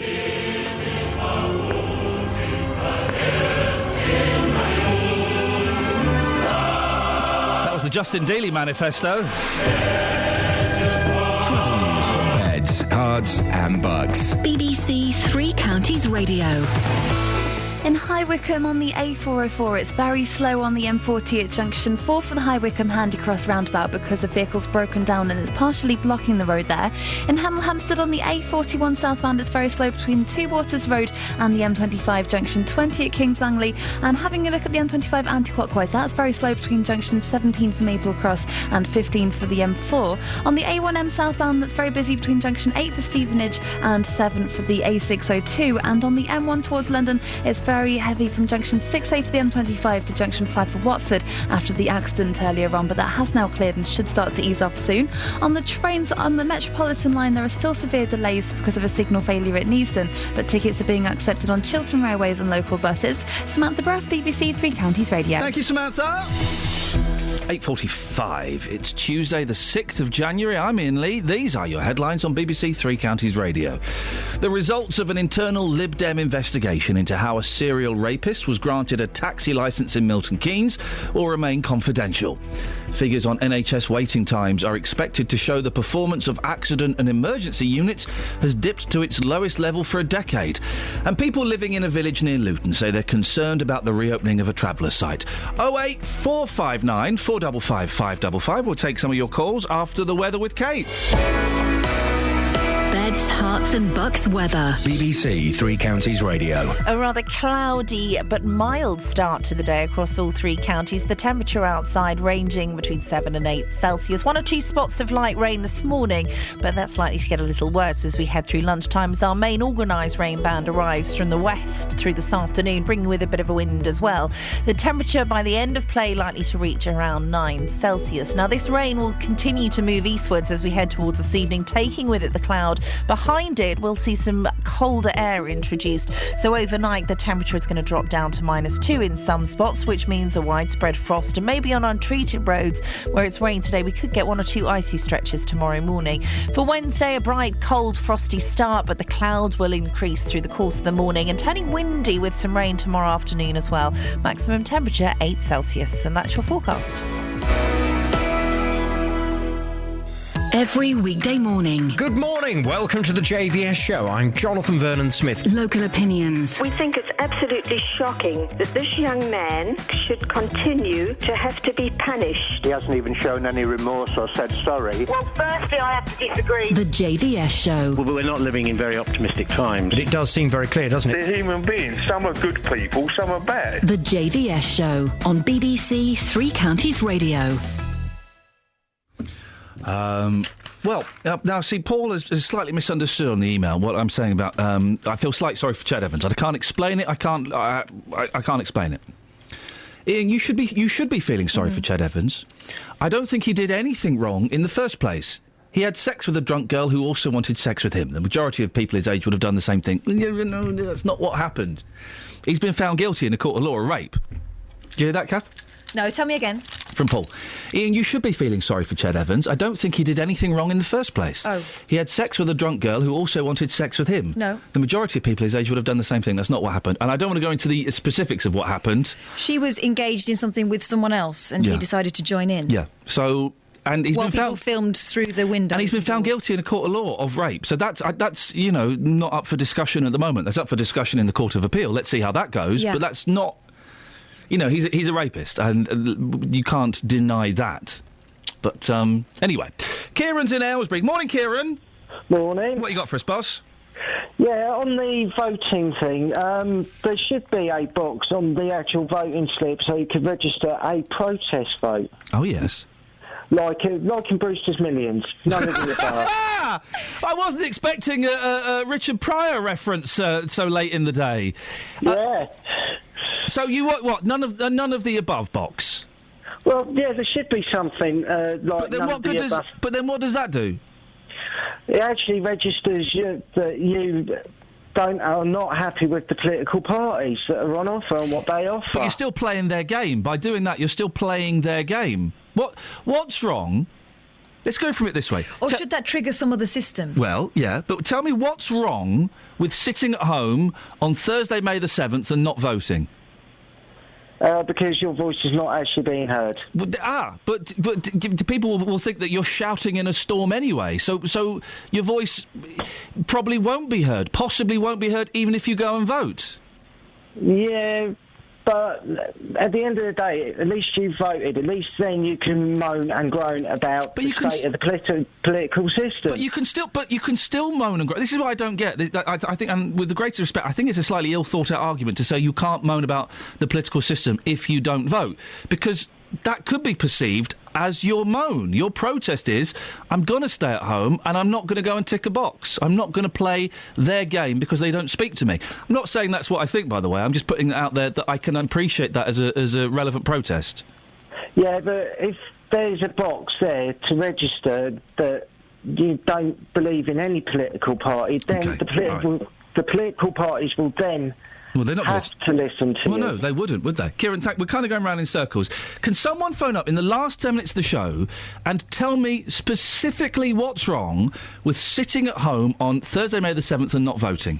Here's some text through. Timmy Milton Keynes. I see it as my right to vote if I choose to, and I choose not to. Never have and never will, says Tim. He's made his mind up. I've got to play the beginning of this package that Justin just did for us, because this guy is a genius. Rory, do you vote? No. Tell me why you don't vote. Because I don't have to. That's democracy. He's just summed up democracy. Well done. He doesn't have to vote. It's not the old days of voting when your employers would make you go and vote and they would watch who you voted for to make sure you were voting for them or their mates. That used to happen in this country. It's a democracy. You go and vote, we go and vote. You don't want to vote? Well, you don't have to. Here's what David says. He says, as long as I pay my tax, I've every right to complain. I don't vote. I used to as a young man, but now at 40 I've realised there's just no point. Same face, same suit, different party name. And that's what people think. And he's right. Well done. Of course, if you pay your tax, you've got every right to say... Even if you don't pay your tax, even if you're 14 and you're not paying tax, you've still got the right to say, do you know what? I'm not very happy with things. Haven't you, Dave? No, we're not, are we? Sorry? That answer doesn't fit the question in the slightest. No. All I'm just saying, I don't vote. I haven't voted for years and years and years because I don't trust any of them. The word trust is the answer to it all. If you don't trust anyone, you don't give them a backing, do you? The argument to this, Dave, is that you're trusting everyone else to make the right decision for you. But who can you trust to give you the right decision? Well, you're not joining in, so you're trusting everyone else, aren't you? Well, no, because if you don't trust anybody, like in the politics, believe me, then you don't vote. You don't go and vote for someone who you don't trust. Who do you trust, Dave? Hardly anyone. Now, no, that wasn't the question. The question wasn't. The question wasn't how many people do you trust. The question was who do you trust? But just my family type of thing. Okay. Trust all of them. I bet there's a couple you don't. Yeah. But, yeah. A lot of people don't trust today on this earth. Right, and that's sad, isn't it? Well, it is. It's sad. Oh, just one little thing. Here we go. He's finished that point. We're on to something else now. Yes. This Ched Evans, I quite agree with you, Ian. Well, hang on a minute. Let's hear what you think I've said. No, what you said this morning on the radio. Yep. Regarding Ched Evans, couldn't actually give a definite answer. I quite agree with you. There's something regarding Ched Evans. Give him a chance. But people don't want to give him a chance, do they? Again, that's not what I've said, though. That's not what And I don't know what I'm saying. What I'm saying is, I feel a little bit sorry for him. Yeah, so do I. But I can't explain it like you can't. But that's not unusual for you. It's very unusual for me, as I have a grasp of English. No, it's not. I have a great vocabulary and a working, fully functioning brain. You have neither of those things, so you must be used to that. You're joking, aren't you? Thanks for calling. Stuart in Woburn Sanders sent us a text message. Can you imagine the abuse Evans is going to receive from fans, home and away fans? Yeah. If you want to see some of it, search for Birmingham fans abuse Blythe goalkeeper and imagine how bad it will be if Evans played. Well, he shouldn't get back on the pitch for his own good, says Stuart in Woburn Sanders. Well, that's his decision to make, isn't it? Whether he can withstand the abuse of... Let's be honest, football fans are pretty rancid people, aren't they? Some of the only football match I've been to, Luton versus Millwall. Oh, dear. Some of the racist abuse and the aggression that was being... Oh, it was awful. I felt scared. Where's your Taliban? Where's your Taliban? Wow, they were singing that. That was being...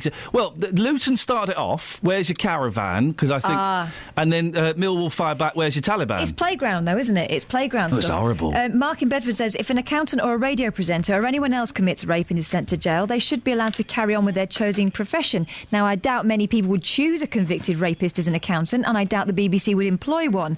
Evans should be allowed to be a footballer, but must accept that many will choose not to employ him, either through disgust at what he's done or because public opinion sways their choice. Well, and again, we're last few minutes of the show, we're kind of veering towards the should he be allowed to play or not, and that kind of was a discussion. I don't know the answer. I don't know.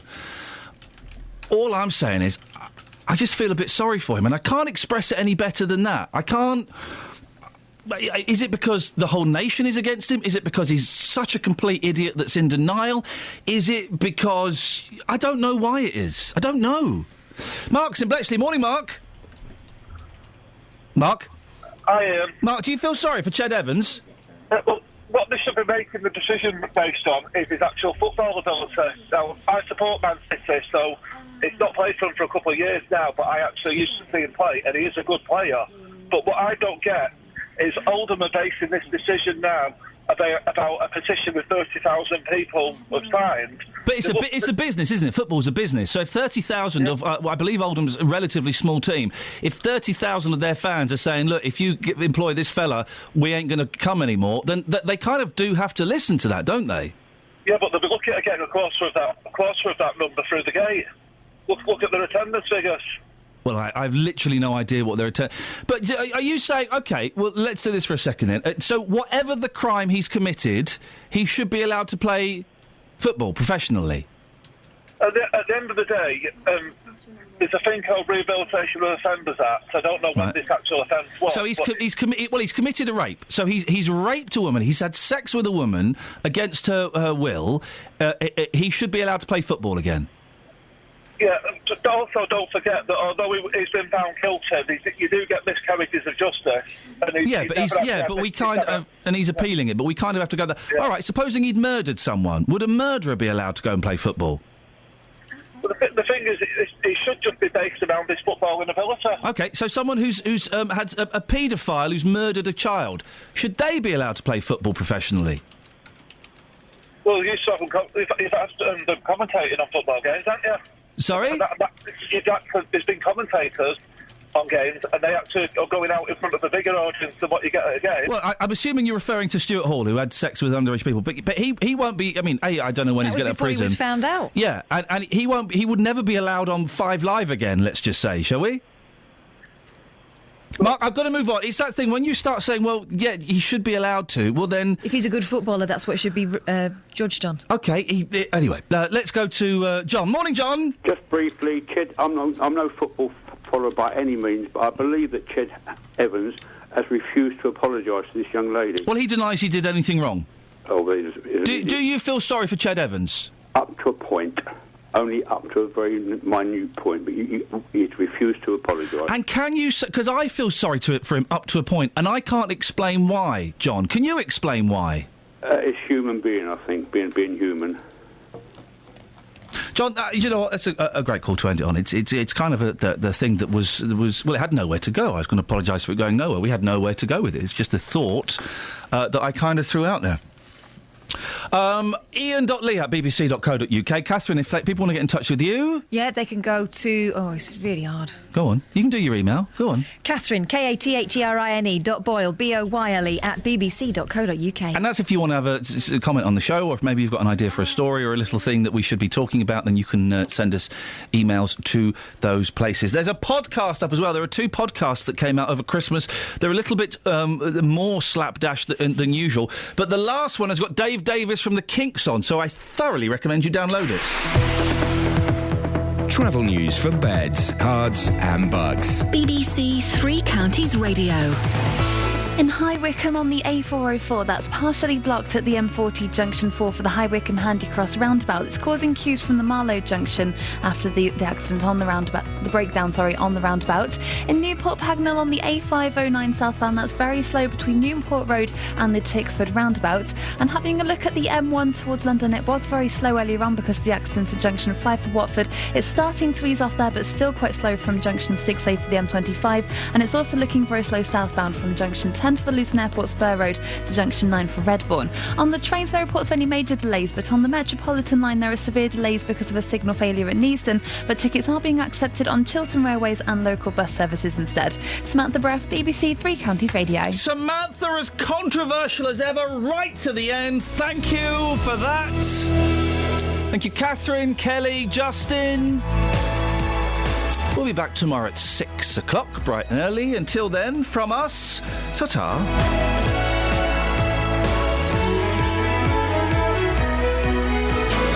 Local and vocal across beds, hearts and bucks. This is BBC Three Counties Radio. Thank you, Iain. Good morning. Welcome to the JVS show. I'm Jonathan Vernon-Smith. It's Tuesday, it's 9 o'clock, and on today's Big Phone-In, have you been impressed or disappointed by your local hospital recently? This morning, the NHS will release figures we expect will show